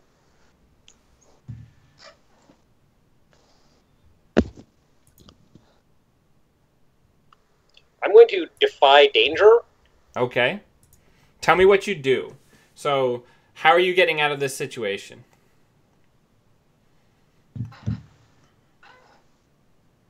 It could be as simple as you saying that you're going to nimbly duck under his blade and then just start, like, sprinting for the door and trying to grab his keys off his belt. You know what I'm saying? I'm going to try to goad him into coming at me in one direction, and then using that as an opportunity to maneuver past him. Okay, roll. So I'm going to try to taunt him using my charisma, basically. Okay, why don't you go ahead and roll that? You're basically trying to get him to act in an off-balance way by goading him. Come here. Stay here. Yeah. Roll it. Okay, so you really piss him off, and you start using all sorts of expletives and stone guard. I basically tell him, "You probably never tasted elf blood, and you never will." So he comes at you, and he swings wildly, expecting you to be easy prey like a lot of the other nobles and stuffed shirts that are here. And he swings the sword wildly and just kind of goes charging past you, and you're able to get past him. So that's what you're doing for right now. Basically, you're just trying to, like, dash around and stay out of him and the other valets' reach, correct? Correct. All right. And I'm going to try to get more in the vicinity of Bulla, since she's strong. Yeah, that's fair. Speaking of Bulla, Hi. how does Bulla respond to this toast and everything that has now transpired? There's already a couple of people that are bleeding from serious sword wounds on the ground, and people screaming and trying to press against the door and just meeting basically blades instead. So sorry about the barking in the background. That's not Maxwell. I should probably explain that, so I have a halberd, and because it's a masquerade, I just dressed it up like a giant ear of corn. So I am now currently pulling all my paper mache that I put on top of it, and to get ready to attack with it when needed. Okay. But so where am I located versus all the rest of the So you were double fisting beers, you said, right? Yeah, I was. So I'm gonna guess that there's probably like a few kegs of really fine ale set up near like a large like buffet table of you know, different foods that was near like the big glass doors that would lead out to the garden, right? It's like the first thing that you hit right when you come in. So you're near the back door that leads out to the actual like garden and property. That's where. So those are glass doors. Yeah, it's like that huge like Versailles style like wall of glass panels. Do you know what I'm saying? And I'm right next to all these big heavy kegs. Yeah, absolutely you are. Okay, so I'm going to pick up one of those giant kegs and I'm going to smash it through one of the glass doors to get people out that way. To try to make a door, basically. Yeah. So, let's take a look at the move list and let's see what fits. Matchmaker. All right. So I would say that this would either go into a defend move or just a pure strength check. Well, I'm not defending anyone around me, so I think strength is probably the best one. Yeah, so just roll a straight strength roll. Does that work? So you just click on the strength stat on your sheet. Okay. We are rolling great tonight. It's okay. So you pick up the keg, and you can lift it because you're very, very strong. But when you try to throw it through the glass, it hits the glass and puts these huge spider web cracks throughout the entire panel of like these artistic like different colored glass panels, but the keg actually just like hits the ground and just shatters, and it just kind of like douses you in beer, which isn't necessarily a big thing. But while you're doing this whole mess, one of the valets comes up with like a blackjack and just tries to crack you on the back of the head, since you're obviously a huge threat. So they are going to do 1d4 of damage to you. You're wearing your armor, right? Yes. And so it's 2 damage. I don't know what your armor is. My armor is 2. So what happens is he comes up with the blackjack, and he's one of these gaunt, bony guys, and he just kind of whips it with like an unnatural motion, and when he cracks against your helmet, it just kind of shatters, like when somebody hits like Luke Cage with a baseball bat, and it just like shatters, and you don't move at all. This is wonderful.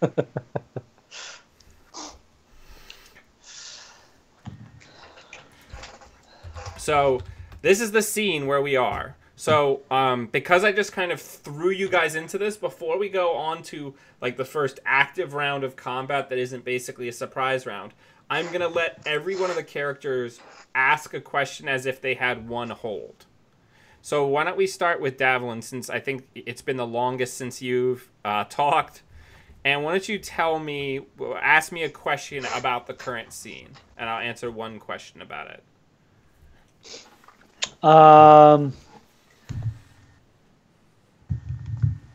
How severely outnumbered are we?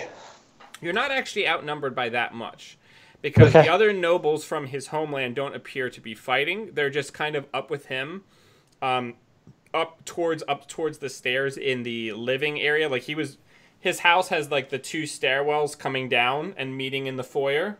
Mm-hmm. And he's up on the platform above with like the hallways and doors leading into the mansion proper. And they're up there. Him and like the 5 or 6 nobles that came with him from his homeland are up there just kind of watching the scene and chuckling to themselves. But down on there's probably only maybe 8 of those really gaunt guys, and then also Yuri, who's down here. Okay. But they're making pretty short work of everybody else. The sheriff's holding his own against a couple of them because he does know how to use a sword. He's just kind of like dad bod sheriff. He's doing his best, but he's not a trained warrior. He's used to rounding up drunks and breaking up bar fights, you know? Mm-hmm. And, you know, settling property disputes where people move fences and stuff like that. Right. Okay. So you're not super outnumbered. You actually outnumber them, but as far as fighters, it's like 2 to 1. All right. Okay. Bree, do you have a question? Oh.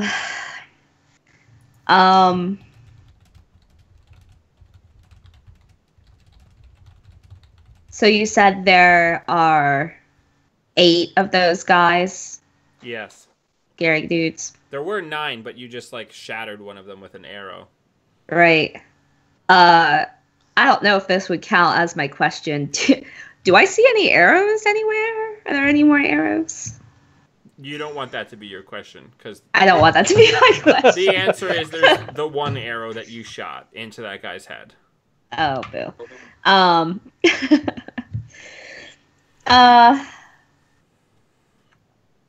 I guess,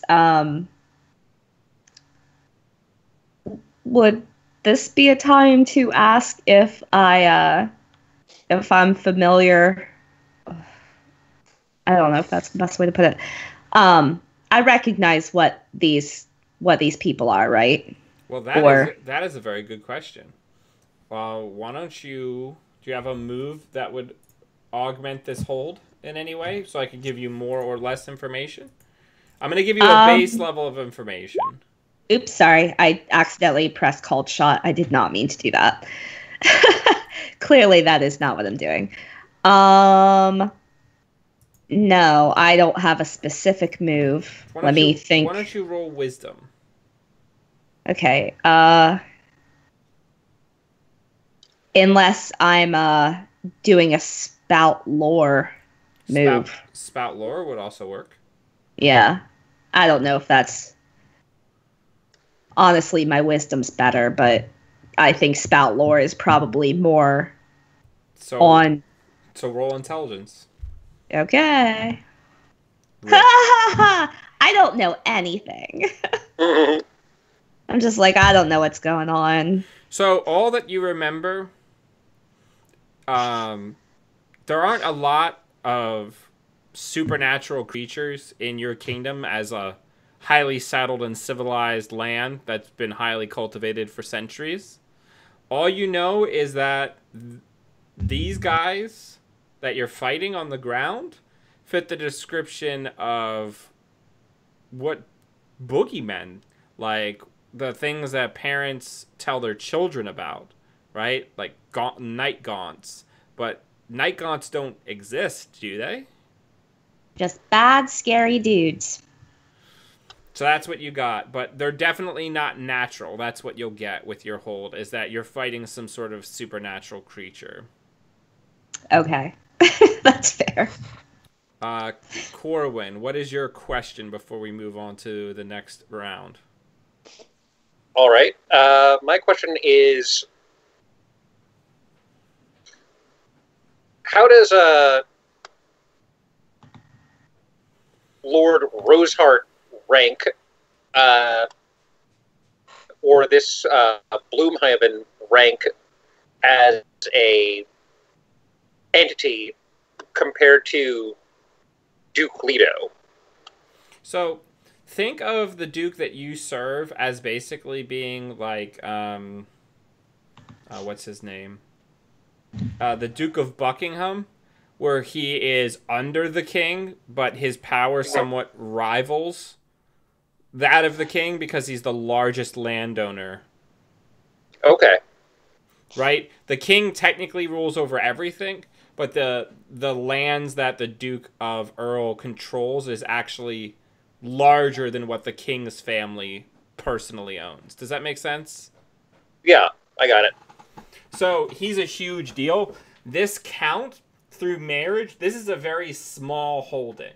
And that's why it was kind of strange that this person that was a fairly highly placed noble in Stoneguard was willing to, not necessarily the marriage itself, but marrying and then moving away from his own lands to basically directly oversee these lands instead of in his much larger estate back home. Okay. But of course now you have a sense that maybe managing the estate wasn't why he came here.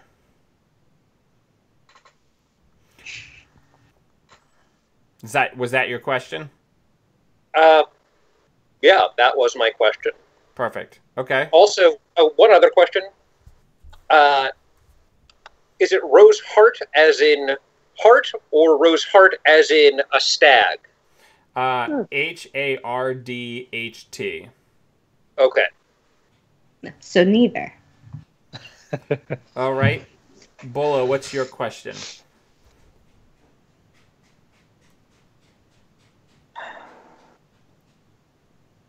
You know, I don't actually think that Bola really has one. That's fine. I think that she sort of assessed what's going on and realized that there are bad guys and then there are people that need saving, and that she's sort of like good to go. My other plan was start grabbing arrows and throw them at Bree, but now that I only know there's one, people don't just have arrows in their mansions. Just like lying very around. decorative elements. Yeah. No goats are being harmed, right? No, I mean there's no livestock. She's gonna go ballistic if there's goats being harmed. All right. Then Goats? I think You must be kidding. Maybe they're using the goat's name in vain. All right. then I think she's pretty much ready to like swear down, hit some bad guys, and start protecting some other people.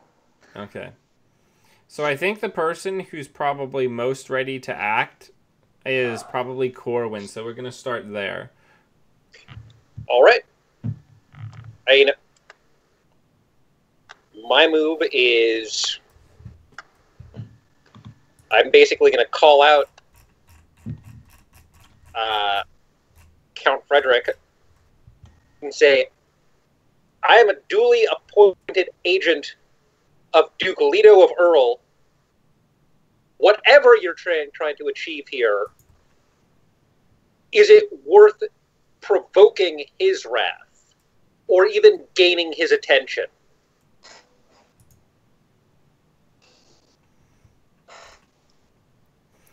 And so you're gonna try to basically intimidate him into. What is the outcome that you're looking for? Best case scenario is,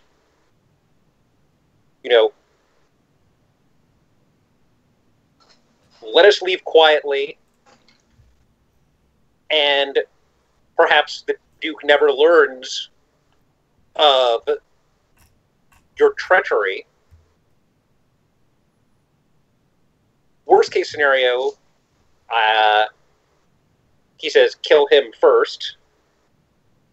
And middle scenario, he responds in a way that I learn something about what he is trying to achieve. That's why I set it up as whatever you're trying to achieve, is it really worth it? Okay. Okay, so do me a favor and roll charisma. Okay.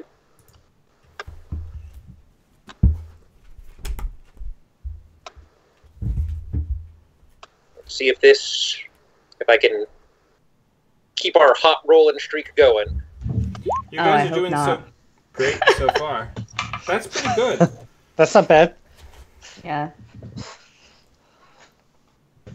And he just kind of there's a lot of noise in here, but since you're just kind of looking directly at him, he's kind of scanning the room and chatting calmly with his compatriots from Stone Guard, and he kind of catches you basically pointing at him and making this proclamation, and he kind of tunes his head like he's listening to you, and then he just starts laughing, and as he laughs, you see that he has the elongated canine teeth, similar to Yuri. Mm-hmm. And also, when he catches eyes with you, you notice that his eyes are also completely done over in blood. Like, he has no irises or pupils or whites. It's just all red, like blood. And he says, "What is the Duke of Earl to one such as I? I and my master have been around far longer than the House of Earl has existed. What do I care for the vengeance of mortal men?" And he gestures to two men on either side of him, and points down towards you, and they leap down from the probably 15-foot high kind of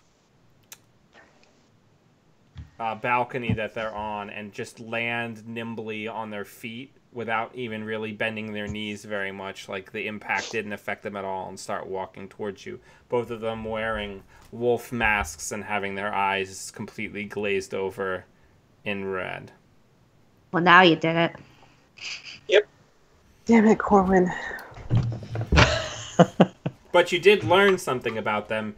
I'm going to just say that as a bard, you have this. When he caught eyes with you and you saw him talking in like the way he was talking about his house, you remember one of the most taboo and famous songs. Like, when I say song, I mean like epic, like a Beowulf or an Iliad out of Stone Guard. And you recognize that these gentlemen and ladies of his household are vampire.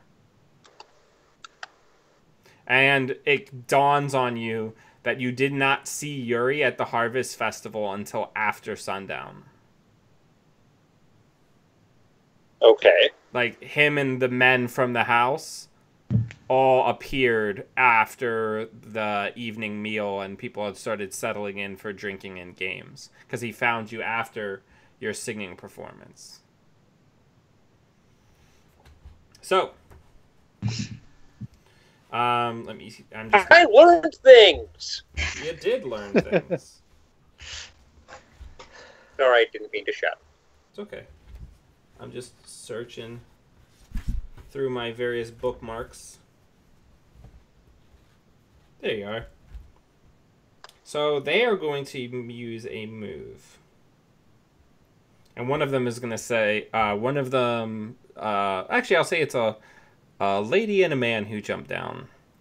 And the lady who jumps down, she has a mask that gives her the face of a lioness, and she catches eyes with you, and she says, "We don't have to kill you. You're a pretty little thing. We could keep you if you stop making yourself so troublesome." And she is going to roll. I need somebody who's actually got a high charisma. I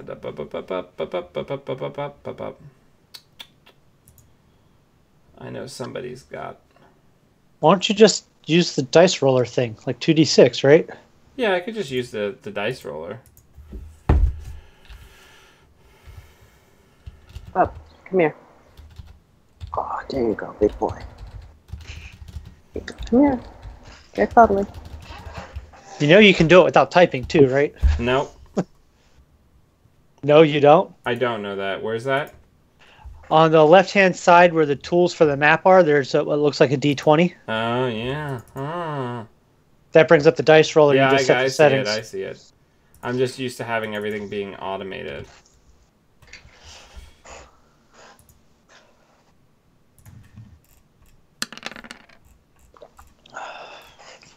Jeez Louise. So, her... Well.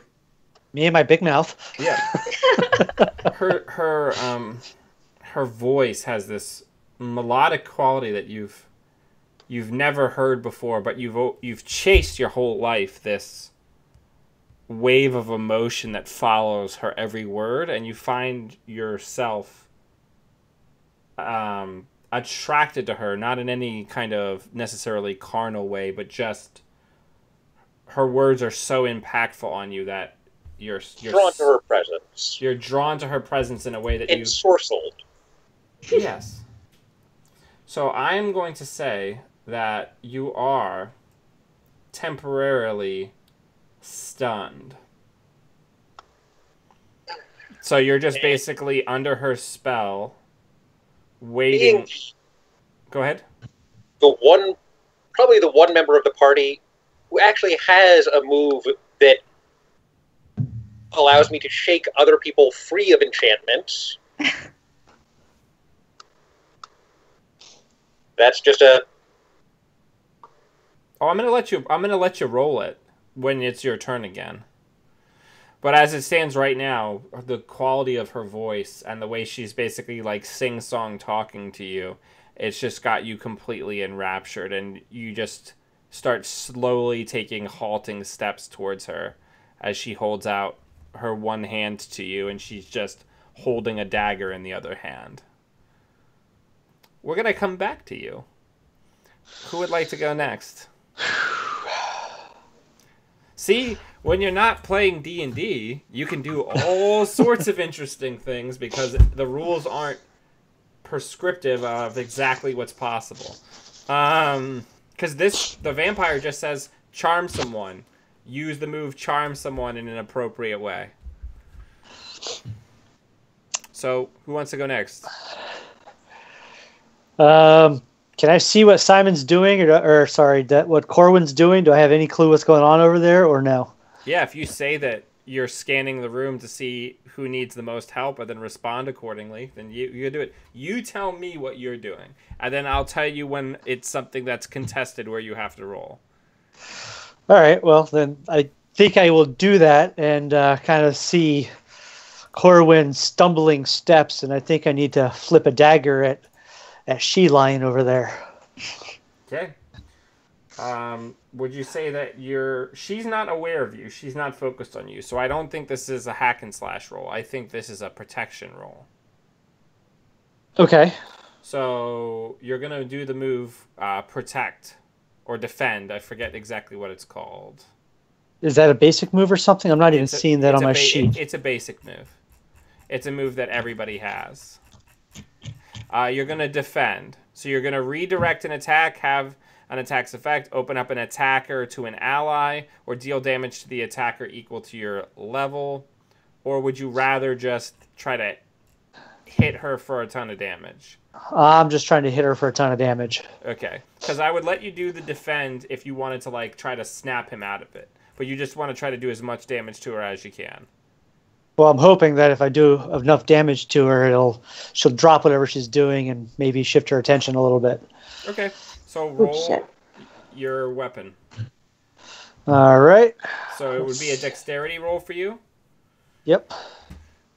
And I'm going to use my halfling accuracy so I get +2 on damage if it comes to that. So you rolled a 10. So that's Sweet. An unequivocal hit. So you get your damage without any of the negative penalties that normally come with hack and slash. Okay. And so that'll be 9 damage. So you rolled a d8. Yeah, and you got a 7, so +2, that's 9. Yes. I think that might be enough to do it. Let's double check.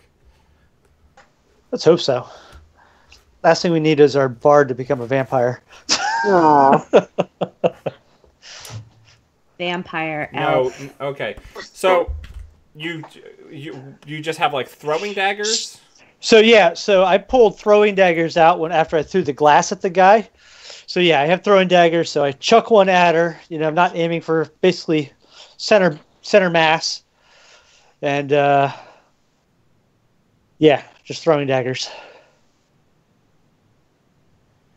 Okay, so what I'm gonna say is the dagger is spinning end over end through the air, Mm-hmm. and right at the last second she catches eyes with you. Okay. And her concentration wavers for a second on Simon, and then she turns to face the dagger and tries to basically like pull back out of the way, and the blade just rips across her face and shatters her mask, and this inhuman blood-curdling scream goes up, and she screams out loudly, "You pest, you scarred up my face." And then as she turns to look at you, she had been previously just like this porcelain beautiful face, and she just has this gnarly cut across her face with just black ichor running down the side of her face, and now all of her attention is on you. That's fine. I'm going to quip back at her. As well as the other gentleman who's now going to try to strike you and do you harm. So I'm going to quip back at her just from her comment. You have no idea how often that has been said to me. It's awful. Alright, so let's see what he gets. So you're going to get the opportunity to do damage back to this guy, so just roll your class damage for me. But he basically hit her partner, kind of rips across the floor, like lunges, like in one huge step towards you, and his outstretched hands, he's just tries to like dig his claws into you and like lift you up off the ground. So full on Wolverine style. Yeah, basically. Okay. And he is going to do 3 damage to you. Okay. Do you have armor? I do. Okay, and what was the damage? Have you go ahead and roll your damage back to him? Oh, you So I would have taken only 2 of that because I have armor 1. correct. My damage back is 3. Okay. Okay. So that's that turn. Who would like to go next? All right. I'm going to do a little bit of the good of the many outweigh the good of the few, or whatever we say that officially. If I am able to smash open that glass door, are the townspeople going to be able to run out of there and, like, save themselves? Yeah, I mean, if you're like, everybody out! Yeah, like, people aren't idiots. If there's an exit, people have survival instincts. If there's an exit, people will run through it. Then let's just take my giant halberd and just smash through it, because I was trying to be cool with the keg, and it clearly just covered me in goo. I mean, luckily, I just rented that little cloaky thing I was wearing, and so I can rip that off, and everyone can see my awesome goat boob armor. And I'm going to smash through it. All right, why don't you just roll straight strength check? Actually, no.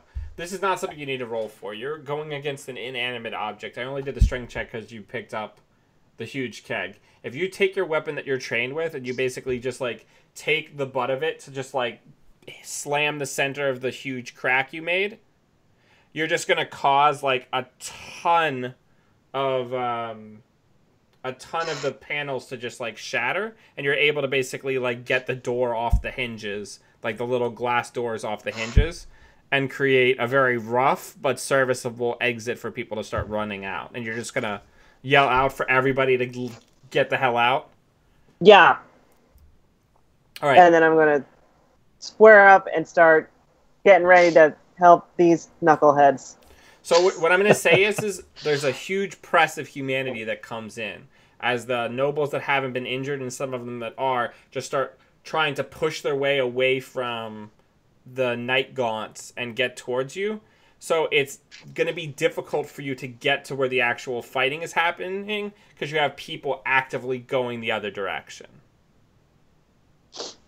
Like, it's like you're exiting a concert. Everybody's exiting a concert and you're the only person trying to go into the building. All right, hold on. Can I use... I am the law on this one? If you get the case for it, you sure can.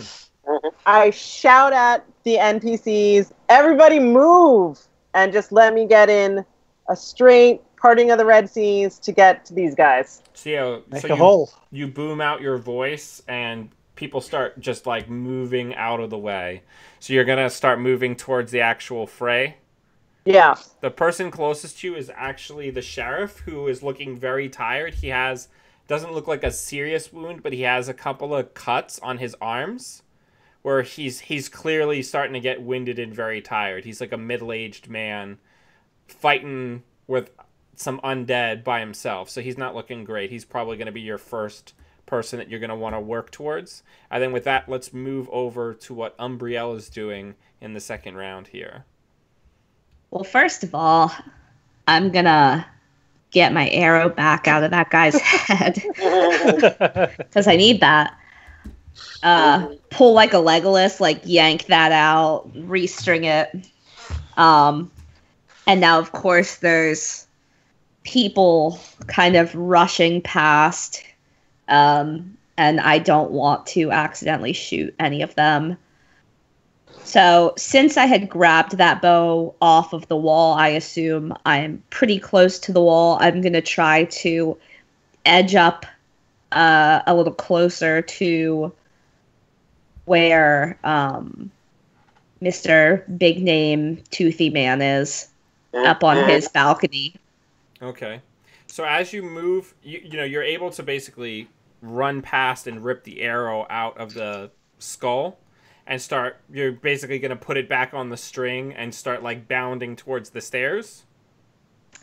Not like, I'm not trying to go up the stairs. Right, but you're just trying to get to the point where you have a shot on the balcony? Where I have a shot at the balcony, yeah. So, right when you start moving and pulling the arrow, Yuri notices you and immediately starts bounding towards you to intercept with his serrated sword drawn. So, right now, you have to tell me a move that you're going to use to avoid the imminent danger that he's just basically trying to intercept you and cut horizontally across your running line with his sword. Okay, I'm going to defy danger by being like, oh crap, and I'm gonna kind of tuck the bow with the arrow still on it towards me and kind of roll dexterously out of the way. Okay, so roll dexterity. Yay!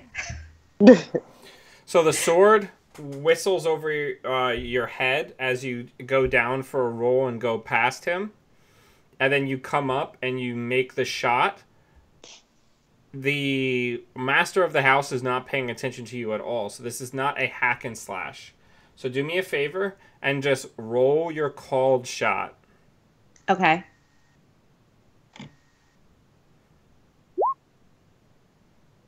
So I would have been aiming for his head. So that effect is basically that it's kind of like stunning him. Yeah. Okay. So this version of the attack would not do any damage. It just stuns him. Yeah. Okay. So you only do damage on the 10+. You pull the arrow back, and this is a super strong bow. You pull back, and you fire the only arrow that you have up. It hits him basically under the chin and knocks him to the floor. And the other people that are up there with him stand aghast as he's knocked to the floor.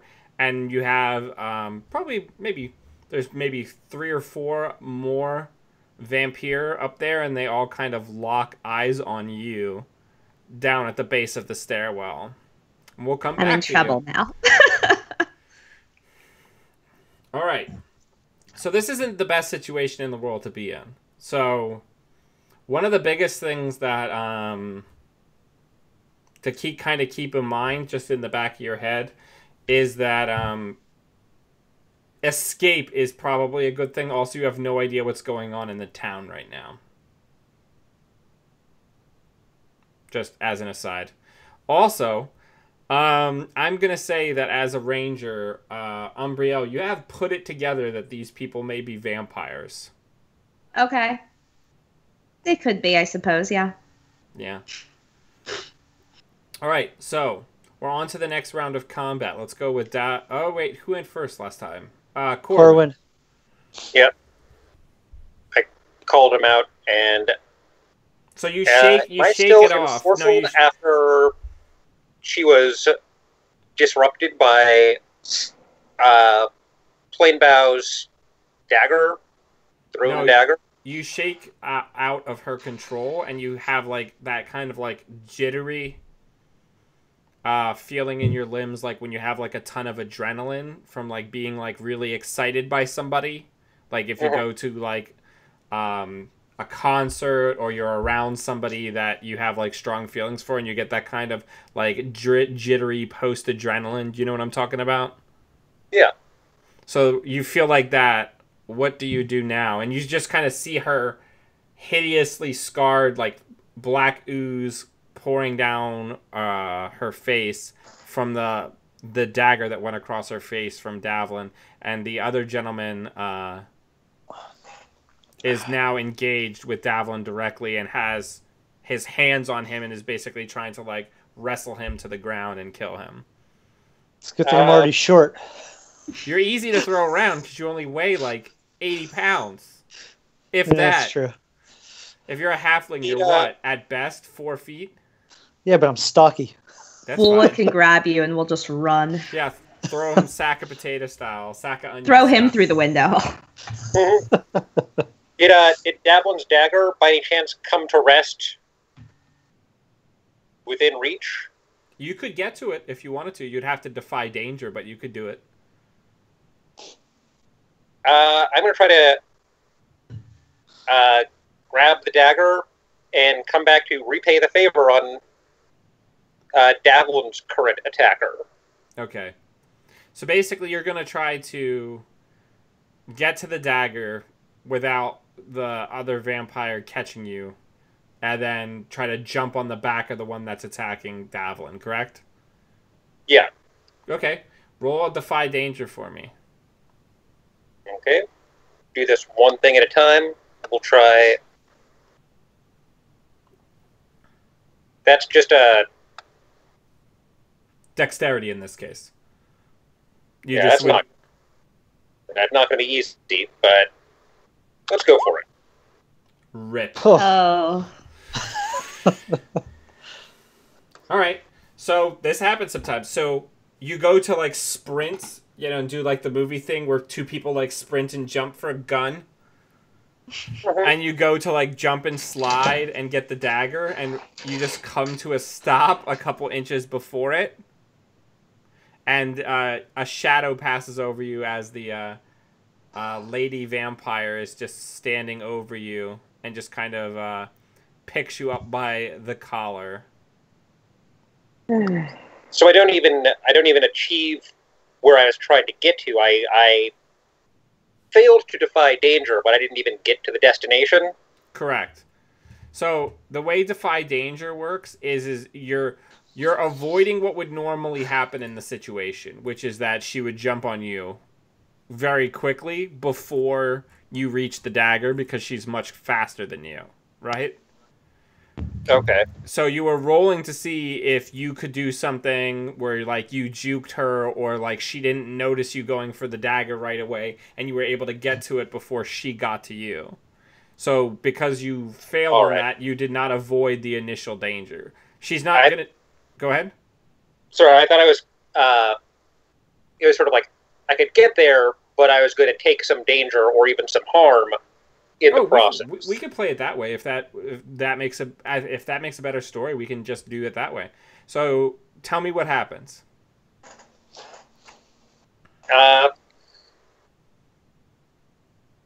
basically, I get to the dagger, but someone grabs me or stabs me, or as I put my hand into my, as I slide in to grab it and stop myself with my other hand, they put a sword through my offhand. Okay. Let me roll some damage for her. So she herself had a dagger. So let's go ahead and roll that. Yee! So basically, you run, you slide, you get the dagger, and right as you are gonna come up with it, you put your hand out as you see her right on top of you, and she just puts the dagger right through your hand. And you take 6 damage. Dang. Okay. I hope that was your left hand. I'm nearly dead. Well, no. Did she Alright. cut off his hand? That's a lot of damage on a hand. Well, I don't know if anybody has ever had a metal object go through one of their appendages. I have had a nail go through my foot before, and that's really small. And let me tell you how unsettling and painful that is. You had that bone spike go through your hand. I did have that bone spike go through my hand also. But that's a story. My butcher shop stories are not appropriate for this stream. But yeah. So yeah, you got really badly hurt. As she just basically drives the dagger through your hand and it just completely like rips through the sinews of your hands. All right, Wah. we're gonna come back. So Davlin, you're up next. All right, so I guess I got one of my throwing daggers still in my hand, so I guess I'm going to defy danger and try to power through with this guy that's trying to maul me. So he's on top of you. You guys are actively engaged in combat. This is actually a dex-based hack and slash. Oh, okay. So at this Or point, I'm just hacking. Yeah, you're fighting him. Okay, well, dex-based hack and slash definitely plays to my character's favor, so I'm good with that. All right, so go ahead and roll that. Hey, so when you do hack and slash, I can choose to do an extra d6 of damage. that's true. Is that that's not your sneak attack? You're just talking about normal hack and slash. Normal Right. hack and slash, yeah. Yeah. So, at your option, so you're choosing to at the 10 plus level, you could have avoided damage entirely, but you're going to choose to do the extra damage and still take some damage from him. Is that correct? That is correct. Okay, so he's just got his mitts. So here's his damage back to you.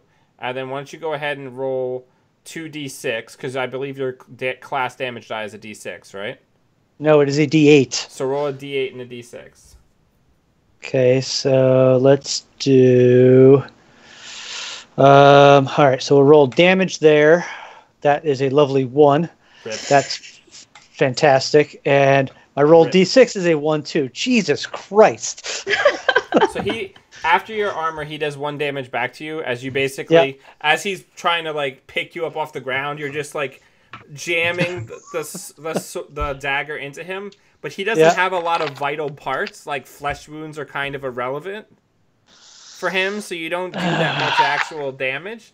And he just is kind of surprised at how scrappy you are and only manages to get a couple of scrapes on you as he's trying to basically get you off the ground where he can completely control the combat.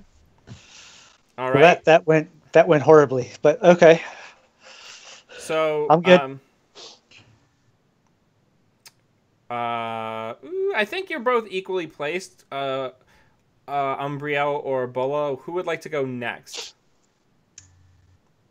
Why doesn't Bolo go, since that was the order we did it in before? Okay, Bola, you. Okay. So you've got this path. People are filing out.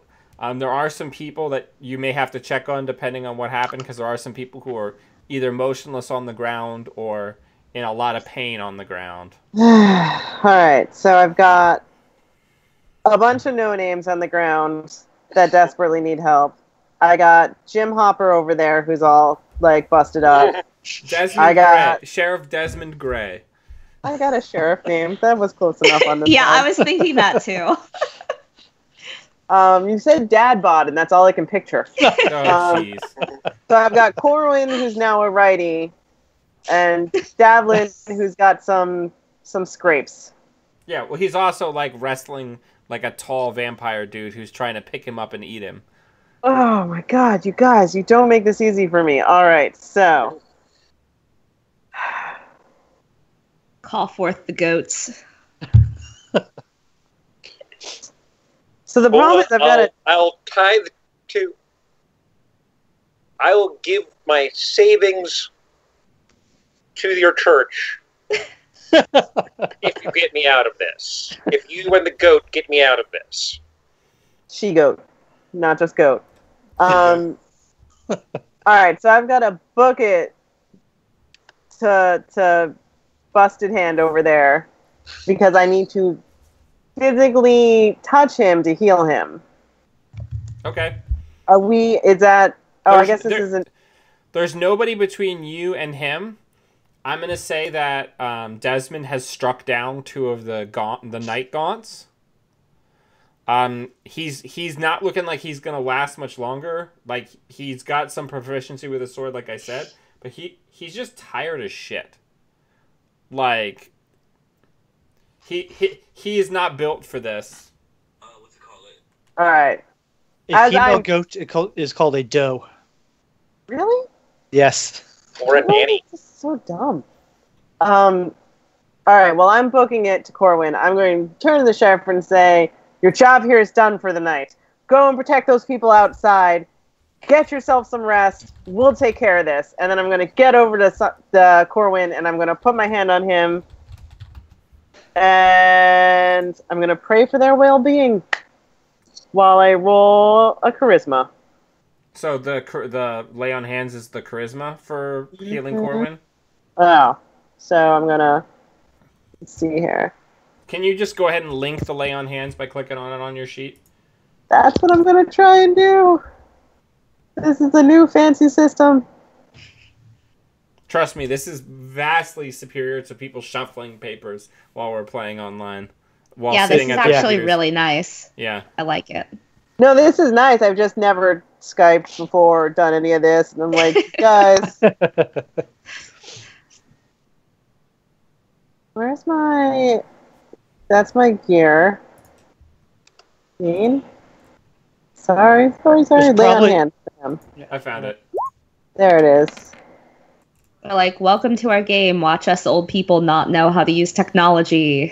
Hey, if anyone wants to talk about like Bluebeam or AutoCAD, I'm your girl. But So thing where you're supposed to like talk to people. So you call out to the she-goat to give him some of the endurance of the great mountain creature to survive through his wounds. And you rolled a 9, so on a 7 and 9, you heal them. Does it say how much you heal?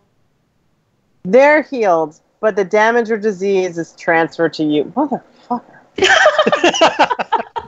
So, All right, now I have You have one betrayed busted me. hand. Well, yeah, the 6 harm comes off of Corwin and goes onto you, and it's not affected by armor. But you have significantly more hit points than he does, I would imagine.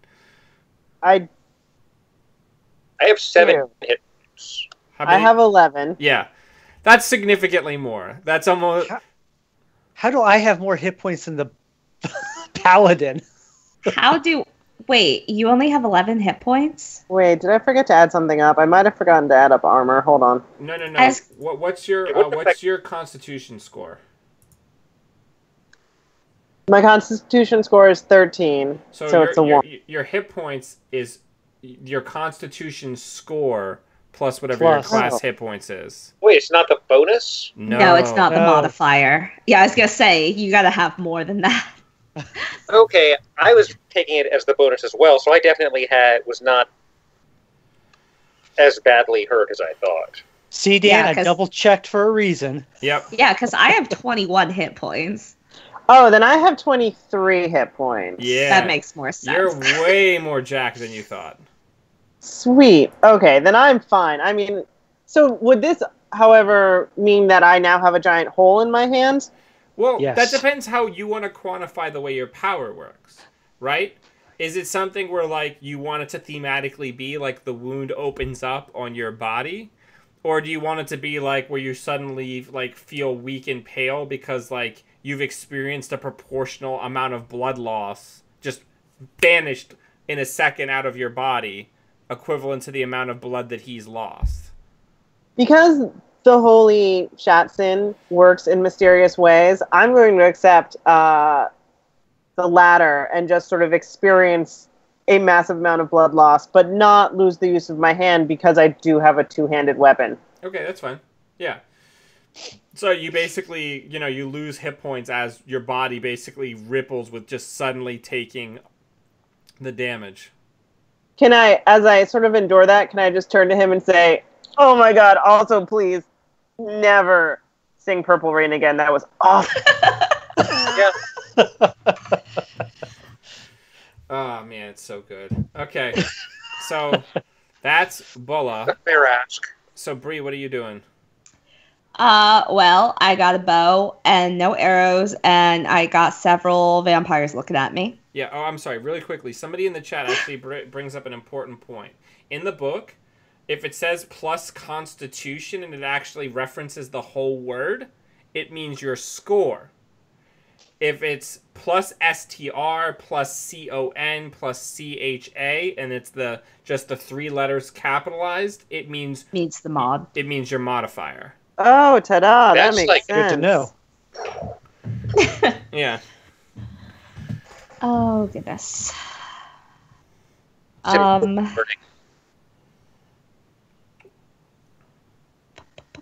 What am I going to do? I think I'm gonna run away. Honestly, You're gonna be like, gotta go, because you don't have an arrow. I got nothing. And I mean, I noticed the shards of glass on the ground, and if I was feeling particularly crafty, I could try using those as projectiles. But I'm not going to. I'm gonna run.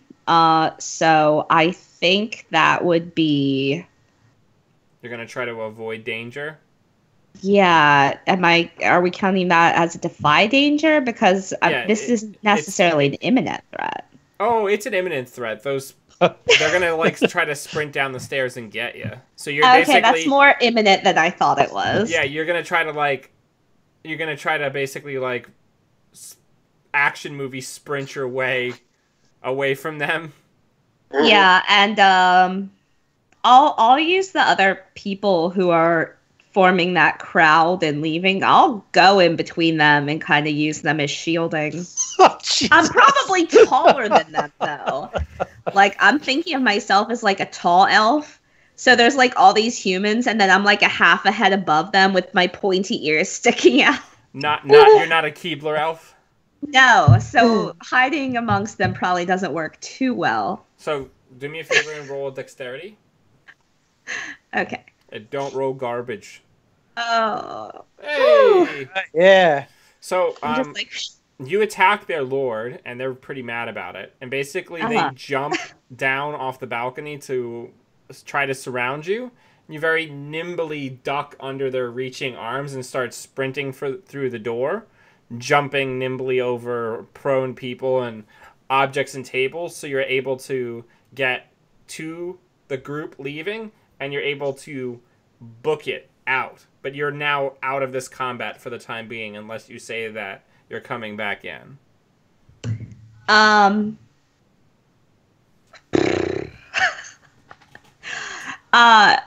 Would I be able to go? How far away are we from the area where the rest of like the festivities were? It's about half a mile, as I said, from the town. Oh, it's is the manor. Pretty far. It's a hike. Well, I mean, you can sprint a half a mile in a couple of minutes. Right, we're talking about an elf, not me. Yeah. Yeah, we're not talking about us. Hey, come on, I run. Oh, I know what I'll do. Right, this isn't D&D, so I don't necessarily have to worry about like can I still do this move? I want to call out to my hawk, and I want to get my hawk to move because they can move more quickly than I can and go bring me back like a bundle of arrows from the archery area. Okay. So, do you have a move that you think would work for that?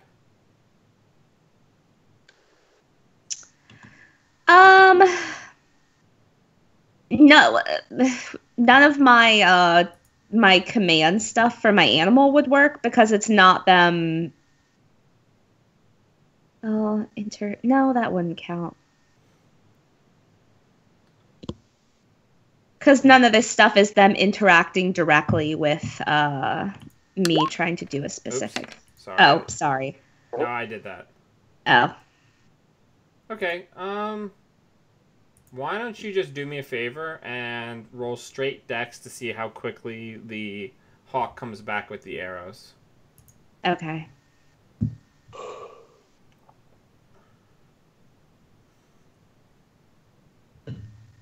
All right, so you got an 8? Still probably faster than I could run. Yeah, so the hawk's going to come back, and it's going to bring some arrows, but basically you have to, like, kind of run out to meet the hawk as you sense it coming back towards you. So you're able to basically come to, like a baseball slide and pick up the quiver of arrows, but now you have to make your way back to the party. That's fine. All right. So did we do everybody on this round? We did. Okay. So the mayor has actually been struck down in this. The Sheriff Desmond Gray and Marcus Seriana have their swords out and have been fighting pretty frantically and dealing with a lot of the night gaunts that you haven't been dealing with. Though they have struck down, the sheriff haven't, but the night gaunts have struck down several people. And eventually, Marcus just gets a brilliant idea into his head and takes one of the lanterns off the wall and just smashes it into one of the tables of spirits to start a large fire in the house. How is that a brilliant idea? Because he's drunk. Oh. Are there still more people trying to escape? No, most of the villagers are out now. And basically what's happening now is Desmond and Marcus are fighting more or less shoulder to shoulder as some of the stouter farmers are dragging the still alive wounded and trying to drag them out the back door through the hole that Bulla made. And they're looking pretty overwhelmed. The vampires went out into the night after Umbriel. Yay. Oh yeah, Bulla, remember that you're covered in alcohol, so don't go near that fire. She's covered in beer. Beer is not flammable. Flammable. Okay, it was beer. Like all the vampires, including the one that was trying to mangle me, or no, all the ones that jumped, the 3 that jumped down after she struck. Those ones. Count Gotcha. Frederick. All right. Yeah. Alrighty then. So that's the scene. So Corwin. All right, buddy, you're healed. So go start helping people. So I used a move which remains unnamed because GM moves don't have names. But the fire is now a new threat for you guys. And also for the other NPCs and bad guys that are in here. Because the house is on fire. Right now just in one small corner of like the main dining area. But that will quickly spread. On the upside, smoke rises and I'm short. Well, the ceilings on this first level are also like 20 Monstrous. feet high. Yeah.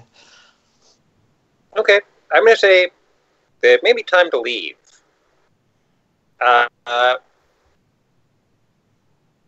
there any people who appear to be alive on the path on the floor between me and the door? No, everybody's has been helped or is just motionless on the floor. Okay. There are a couple. I'm gonna say out of the 9 night gaunts that we started with, there is 3 left. 2 of them are engaged in combat. with the sheriff and Lord Soriana. And one of them is between you and the door and is ripping apart a peasant and just like chowing down. Yeah. Okay. Well, Soriana and Hopper have swords, so I'm gonna go and try to stab this Night Gaunt that is mauling the peasant. Okay. Now, Davlin, you're throwing daggers. Do they have the precise quality? They do. Do they? Yeah. Sure, sounds good. You said they're throwing daggers, right? Yes. They have the precise quality. Otherwise, you wouldn't be able to use dex for them. Okay. So, I will try to do violence. That's a good roll. So, you're just going to try to, like, jam it into him, do some damage? Mm-hmm. So, I can... That's true. Thank you, Hydrostatic. Can you roll damage? What's your class damage? D6. So go ahead and roll that. And as I do that, I'm going to ask, but had you considered that you might be the bad guys? Yeah. All right. So you're going to... you're gonna strike him in the back, do some damage to him, and then he's gonna leap. Not much damage. Yeah, he's gonna leap up from his feast and just kind of backhand you. Let's do some damage back. 4 damage. Does he not have to roll to damage? No, when you make a move against someone where you have the potential, if you're in the 7 to 9 range, you do damage, but you are also threatened in return. I don't roll attack rolls. Everything that I do happens into reactions to moves you make. Got it. The idea here is if you're engaged in a fight, you're going to get hit back, right? It's a back and forth unless you really land like a super clean shot. All right. Who would like to go next? I think next in the line's Davlin, right? Yes. So how close am I to the fire? Am I pretty close? I think I'm pretty close. So I'm looking at the basic moves here, since none of my moves seem to apply. What would it take to try and roll and kind of manhandle this guy over towards the fire and into the fire? This guy that's kind of trying to maul me. What move do you think would apply towards it? I've spent the last several minutes looking at it, and Defy Danger is probably the closest, because I'm not really hacking and slashing. I'm not trying to really do damage, but maybe, power through and push him. Yeah, do a Defy Danger with strength. All right. So, that's not great. Okay. So, what is the thing that happens if you botch a Defy Danger roll? Stumble. Let's see. 7 and 9, stumble, hesitate, or flinch. So this is worse than that. Okay. So I am going to say that in this case, when you try to defy danger and you basically wrestle out from under him and kind of like push him, kick him, kendo throw him into the fire. Yeah. I'm going to say that you both go into it. Okay. You basically yank him down on top of you. That's not the worst possible outcome I could imagine, but that works for me. So you're going to take 6 damage. Okay. And he's going to take 12 damage. Okay. As he rolls into the fire, and it just starts ripping through his bone-dry, fluidless appendages. and he just quickly just gets turned into a torch and then crumbles apart to dust on the ground, screaming. Yes. Now I got burnt. Yeah. Totally worth it. All right. Stop, drop, and roll. In that puddle of beer, absolutely. Yeah. Bala, what are you doing? Me? Yep. All right. So, I've healed this moronic singer who's now hurt himself again. I'm going to just ignore him for a couple minutes. Let's look at the sheriff and who's the sheriff with that? Like, Marcus the knight Sariana. that was... Marcus Siriana. He was the one that was shit-talking with me, right? Yeah. Yes. Obviously my new BFF. Who had previously been in charge of these lands. All right. So I'm going to run over there, and I'm going to tell the sheriff, yo, Andy Griffith, I told you to get out of here. You are exhausted. Go help your people outside. They need you more. And then I'm going to tell my, like, super buff bro, let's take care of this, and we're going to swing at one of those night gaunts that are over there. Okay, you're just gonna like kind of try to charge into this fight and tip it in the in the humans' favor. 3 versus 3 then, right? No, Simon is tangling with the other one. Oh, Lord Simon. So it would be 3 versus 2. Corwin. Okay. Corwin. 4 win. Yeah, let's hit him. All right. So roll a hack and slash. So what do I... So you're just going to in this case it would be a strength check. All right. And then if you hit, you would roll your class damage. Okay, so you get a hit. So you do whatever your class damage is. But then my class damage, I think, is a 1d10. Yeah. So go ahead and... My base damage is d10, so let's roll a d10. So you did 5 damage to him, and you just kind of come charging in with the halberd, and you just kind of like lop his head off. Yes! Nice. But I'm going to say that as you're basically running into this fight, and you just come to bear down on the one, the other one takes the sword that he has and just kind of jams it into this huge exposed area you have on your side where there's no armor for some weird reason. How am I supposed to have amazing boob armor if I can't show my stomach? So you have 2 armor, right? Yes. So you take 3 damage after your armor reduction. All right.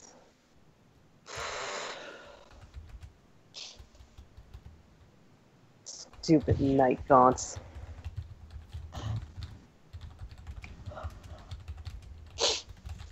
At least they didn't ruin my beautiful boob armor. It's better than a poke in the eye. But yeah, so in this system, just to kind of, again, it's similar to Blades, which Simon and Aaron are familiar with. I never roll attack dice. I only roll damage dice or effect dice. So my ability to harm you comes when you take actions that are only partially successful. Oops. So that's what it comes down to, is basically the idea is that, oh, you come in and you charge an attack, but you don't do it super successfully. Somebody else gets an opening on you, or maybe the person you're fighting has an opening to do a little bit of damage. Because remember, hit points are somewhat an abstraction in this game, similar to Dungeons & Dragons, where it's not just you getting wounded, it could represent your stamina and other things like that. Because like that's when I get to hit back, and I've been kind of light on the moves because we're not doing a proper dungeon as far as like how I can negatively affect you. All right, Umbriel, what are you doing? Oh, well, I got 3 vampires who are chasing me out, right? You have arrows now, But I have arrows. and you have elf eyes, so I believe you can see in the dark, if I'm not mistaken. I honestly don't know. I mean, my racial trait as an elf ranger has to do with journey through wilderness, and that's not a thing right now. Okay. So what do you want to do?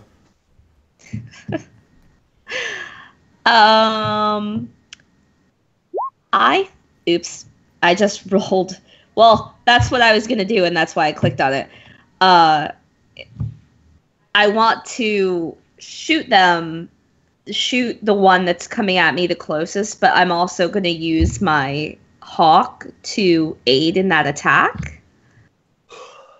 Okay. So what I'm gonna say happens here is like you can't see really well because you're like out on the road or in like the farm field where like you know as the hawk flies. Yeah. Your hawk came back in a straight line, so you couldn't really see any of them clearly. So you basically communicate with your hawk. Your hawk sees the closest one, and as you they're like a squaw. Dive so down. I can shoot at it. It gives you a target. Yeah. So go ahead and roll your class damage. And also add your bonus damage, I believe. You can take the opportunity to be in a worse position. You can either do your damage and have nothing bad happen. Okay. Because of how high you rolled. Or you can do your class damage plus another d6 and be exposed to a disadvantage or harm.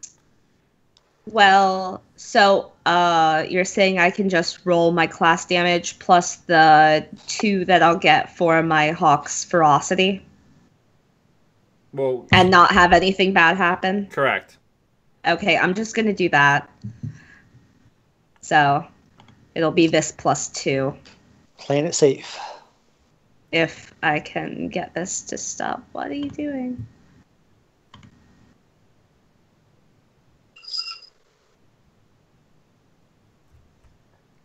Give it a second. My computer's hiccuping.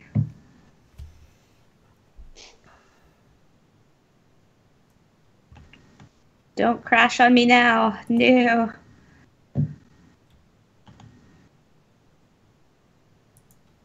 Still not coming up? Did you actually click on the dice roller? If you click on damage, it'll just roll whatever. Yeah, I clicked on damage and it's not coming up for some reason. So I think D20 is crapping out for me here for some reason. I just rolled it for you. Okay. So, and it's plus 2 for your hawk? Yep, plus 2. Just flat plus 2? Yep, because it's you add the ferocity, and the ferocity of my hawk is 2. Okay, so you deal 5 damage to this guy. Okay. Oh, there it is, finally. There. We'll take your roll, because it's better. Yeah, so it's yours is much better. It's 9 damage. The arrow rips into the chest. It finds the heart of the one that you're fighting. You hit it multiple times, looks like. Yeah, there it goes. Yeah, we'll just take that. Goes straight through his heart, and it being a wooden stick and all, just sweet turns him into ash. And as you're just kind of jarred from this pile of ash washing over you at a run, you don't notice one of the other ones basically catch you around the waist and tackle you to the ground. I'm not having them do any damage, but the bow is just thrown out of your hands as you're just tackled to the ground. Crap. Okie dokie. All right, so we are back up to the top. So back inside this house that is quickly catching on fire, the Count rises to his feet, and he whistles at a very high pitch, like much louder than you've ever heard any human person whistle. And Yuri and the other vampire that Davlin was grappling with will quickly retreat and join him and disappear into the living quarters of the home very rapidly. This is a chick with the now messed up face, yes? Yes. Okay. And all of them are going to start retreating back into the sleeping quarters of the house as the house continues to now be in fairly roaring fire in one side of it. It's starting to actually like cook through the actual walls, and you're seeing starting to see beams on some of these walls. Okay. So, with that I believe in mind, you mean studs. What? You mean studs, not beams. Correct.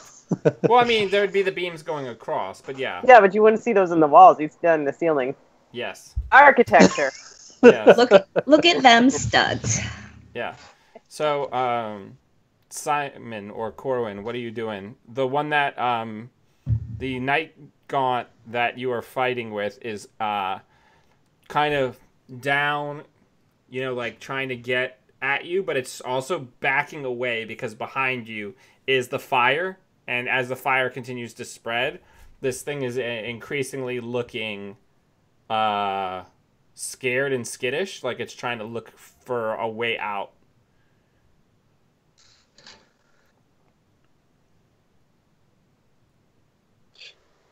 I'm gonna try to hit it again. I really don't like these guys. Yeah, I mean, I feel like that's fair. So why don't you roll a hack and slash with Dex?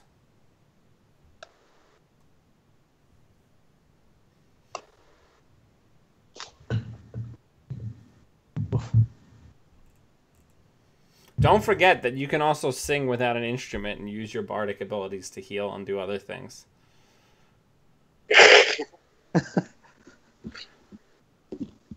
Well said, Dan. He's just feeling really put off about that after his bad performance earlier. He's like, man, people just don't appreciate the classics anymore. Exactly. See, the funny thing in this world is Prince would actually he would be an actual prince. Like he's a world famous musician and also a prince. How is that different than our world? That's true. I don't think Prince had an actual noble title. He wasn't knighted? I don't believe so. He would have been Prince in this world? No. Never mind.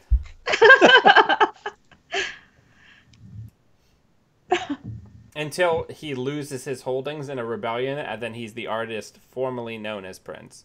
Wouldn't he be the prince formerly known as Prince? Technically, yes. All right, so what are you doing, Corwin? I told you what I was trying to do. I was trying to hit, and I did very, very badly. All right. So you lunge forward with the dagger, trying to swipe at him and trying to, cut a vital piece off of him, and he just kind of strikes you back and knocks you back into the fire. You haven't taken any damage yet, but your clothes are on fire. Oh.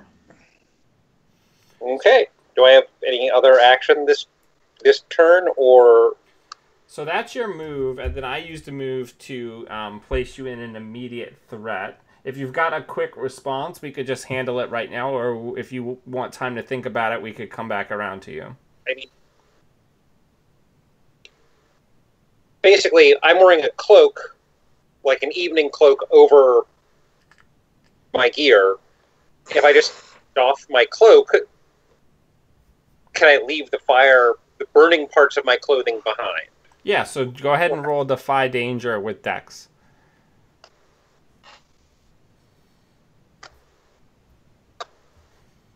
There you go. Right, you do it. You throw the cloak off, and you're able to roll away from the fire. Is there any chance, actually, that I can whip the burning cloak? Sure. Onto the Night Gaunt? On the Night Gaunt? Yeah, sure.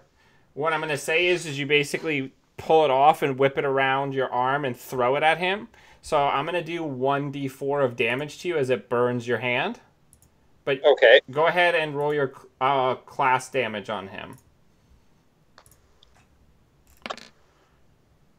So that's going to be 10 damage to him. He just kind of gets covered in your burning cloak and rises to the ground like somebody caught in a collapsed canvas tent that's also on fire. And then you're going to take 2 fire damage, which is unaffected by your armor. Okay. All right. Davlin, you are now not being wrestled as you're just kind of dumped unceremoniously on the floor as the vampires make their hasty retreat upstairs. So I'm going to take a look around, and vampires are running from fire. I see fire. So I'm going to pick up one of the swords that the Night Gaunt's dropped, grab Simon's cloak, and go start setting the curtains on fire. Okay, you're gonna just try to. I'm going to increase this- intentionally spread the fire. Okay, cool. All right, Bola, what are you doing? All right. So I'm standing next to my buff knight boyfriend and the sheriff, Rick Grimes. Is the sheriff like dead on his feet now? I probably need to heal him, huh? Because Yeah, he is not listening to me and is staying here, you dumbass. That's Does his Rick jo- ever it's his- listen? It's his job. All right. So let's So heal yeah, him. he's in very rough shape. He has a couple of pretty deep flesh wounds, and he's also just exhausted. All right. I'm going to lay on hands. Rad. That's pretty good. Right on his face. Just hold So- on to his face for 5 minutes. Just be like, I told you to get out of here. So all 11 damage that he has taken passes to you. Motherfucker. Ouch. Healing Okay. in this system is rough. I love it because it makes So- you think about it. You're the hit point battery. Yeah, I've got 3 Yeah. left. So you basically heal him and all of his wounds close, but also just like the exhaustion and like the bone tiredness that he feels like comes over you and all the blood loss. So you're just like super weak on your feet and you're like your muscles are like trembling, but you're still on your Oh. feet. He's going to look have at you and say, 58. you should get out of here. Yeah. And I guess that's the only move I can do Yeah. because I'm going to be tired. Is he going to leave now, or Oh, yeah. maybe he's going to turn Him around and and like? Siriana are going to leave. Could they They're maybe just gonna kill a leave her Nightgaunt there. on the way out? Yeah, no. The last night gone is gone. Okay. So we're done with the Nightgaunts. Because I'm exhausted. they're like Simon's trash busting his hand mobs. again. They're trash mobs. I'm just running around like a pyro. Awesome. So, Bree, you are on the ground wrestling with a vampire who wants to bite your neck. Ugh. I have a thingy where my hawk can protect me. Well, it's if I take damage. I haven't taken damage from the thing trying to hit me, so I guess I can't use You have to that. tell me what move you're doing. It would have been my command using my hawk, the protect. It's Okay. one of my moves, but let me see if I can do something else instead.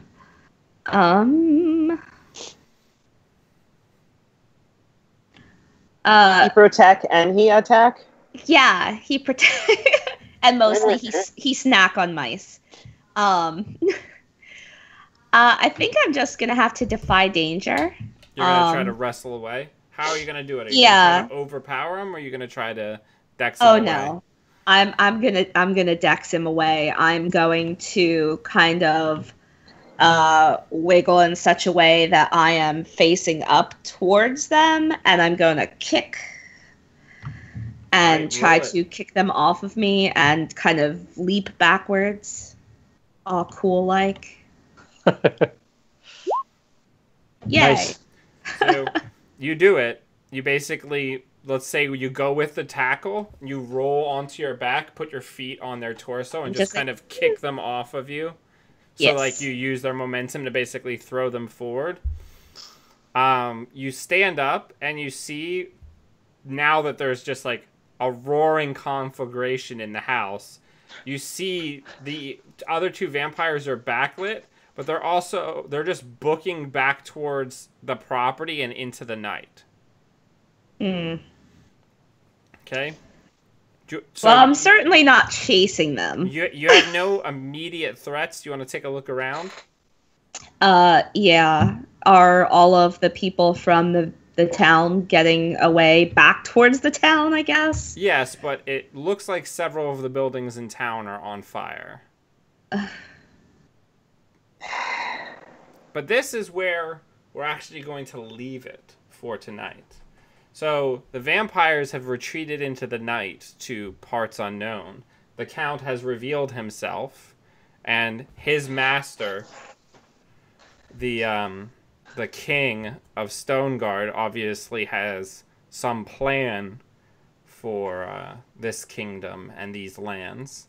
And the village and its people are still in danger and under attack. So if we decide to pick it up from here, we will deal with you getting the people back safely from the mansion to the town, and then also dealing with the emergencies in the town. Okay. Sweet. At some point, do we all get to heal? Because I don't think I can keep healing people after tonight. You know what? I'm going to do one more thing. I'm going to use my arcane art to heal up Bulla. Okay. So help me, if you sing "One is the loneliest number," No, he's gonna start singing "Sexual Healing" by Marvin I was gonna Gaye. say he's gonna sing "Everybody Hurts." Oh, that's pretty good too. That's pretty good.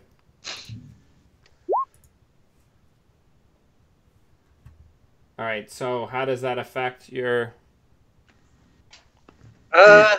Well, it's a 6, so it's a failure. Does it do anything? I mean, I rolled 6, and I'm assuming that this has the bonuses built in. That it rolled yeah, I rolled two twos and a 2. It's bad news bears. But yeah, oh, I'm gonna say again, just because this is me also having played the system for the first time, I don't think I constructed the damage appropriately. But yeah, I'm gonna basically say that you're able to basically rally the party and rally the survivors of the mansion, and start basically using your healing songs as you're marching back towards the town. I'm gonna make it so that the party, if we play this again, the party is healed up by the time they reach town. Simon, what are you singing? Something majestic? Yes, I'm just going to leave it at something majestic. You know, A I lot- took no damage that entire time. But yeah, It's because you had your hawk do everything. Yeah. Go get me an invite. go get me pizza Go rolls. get me arrows. All Bring right. me a what sandwich. That's what hawks are for. But yeah, Protect me.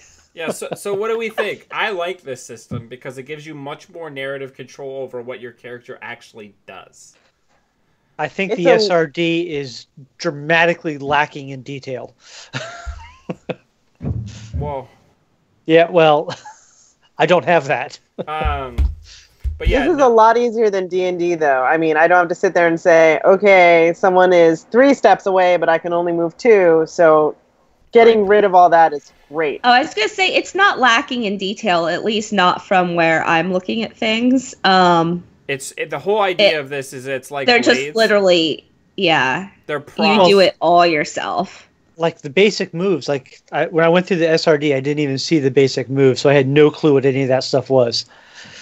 It's all there, but yeah, it's all. I'll all drop a purposefully link. Vague, yeah. I'll drop a link in our Discord to the one I use. But yeah, I found a PDF, so but yeah, everybody who was watching tonight and commenting, thank you so much for hanging out. And we're probably going to be back on our normal schedule for Blades in the Dark next Monday, so we'll see you all then. If we what? How much XP did we get? You left out a crucial part. Oh, jeez. I'm Do actually I gonna. level up? I'm actually gonna have to work on that between now and the Oh, next okay. time we play because I don't know. But that's something we can cover the next time we play because it is almost All right. midnight and I have to be awake in 6 hours. As do I. Yeah. But thank you very much, guys, for playing and experimenting with the systems with me, and everybody at home. Thank you very much for watching. Yep. Yeah, Thanks, see everyone. ya. Thank Good you, man. night. See you guys. Night.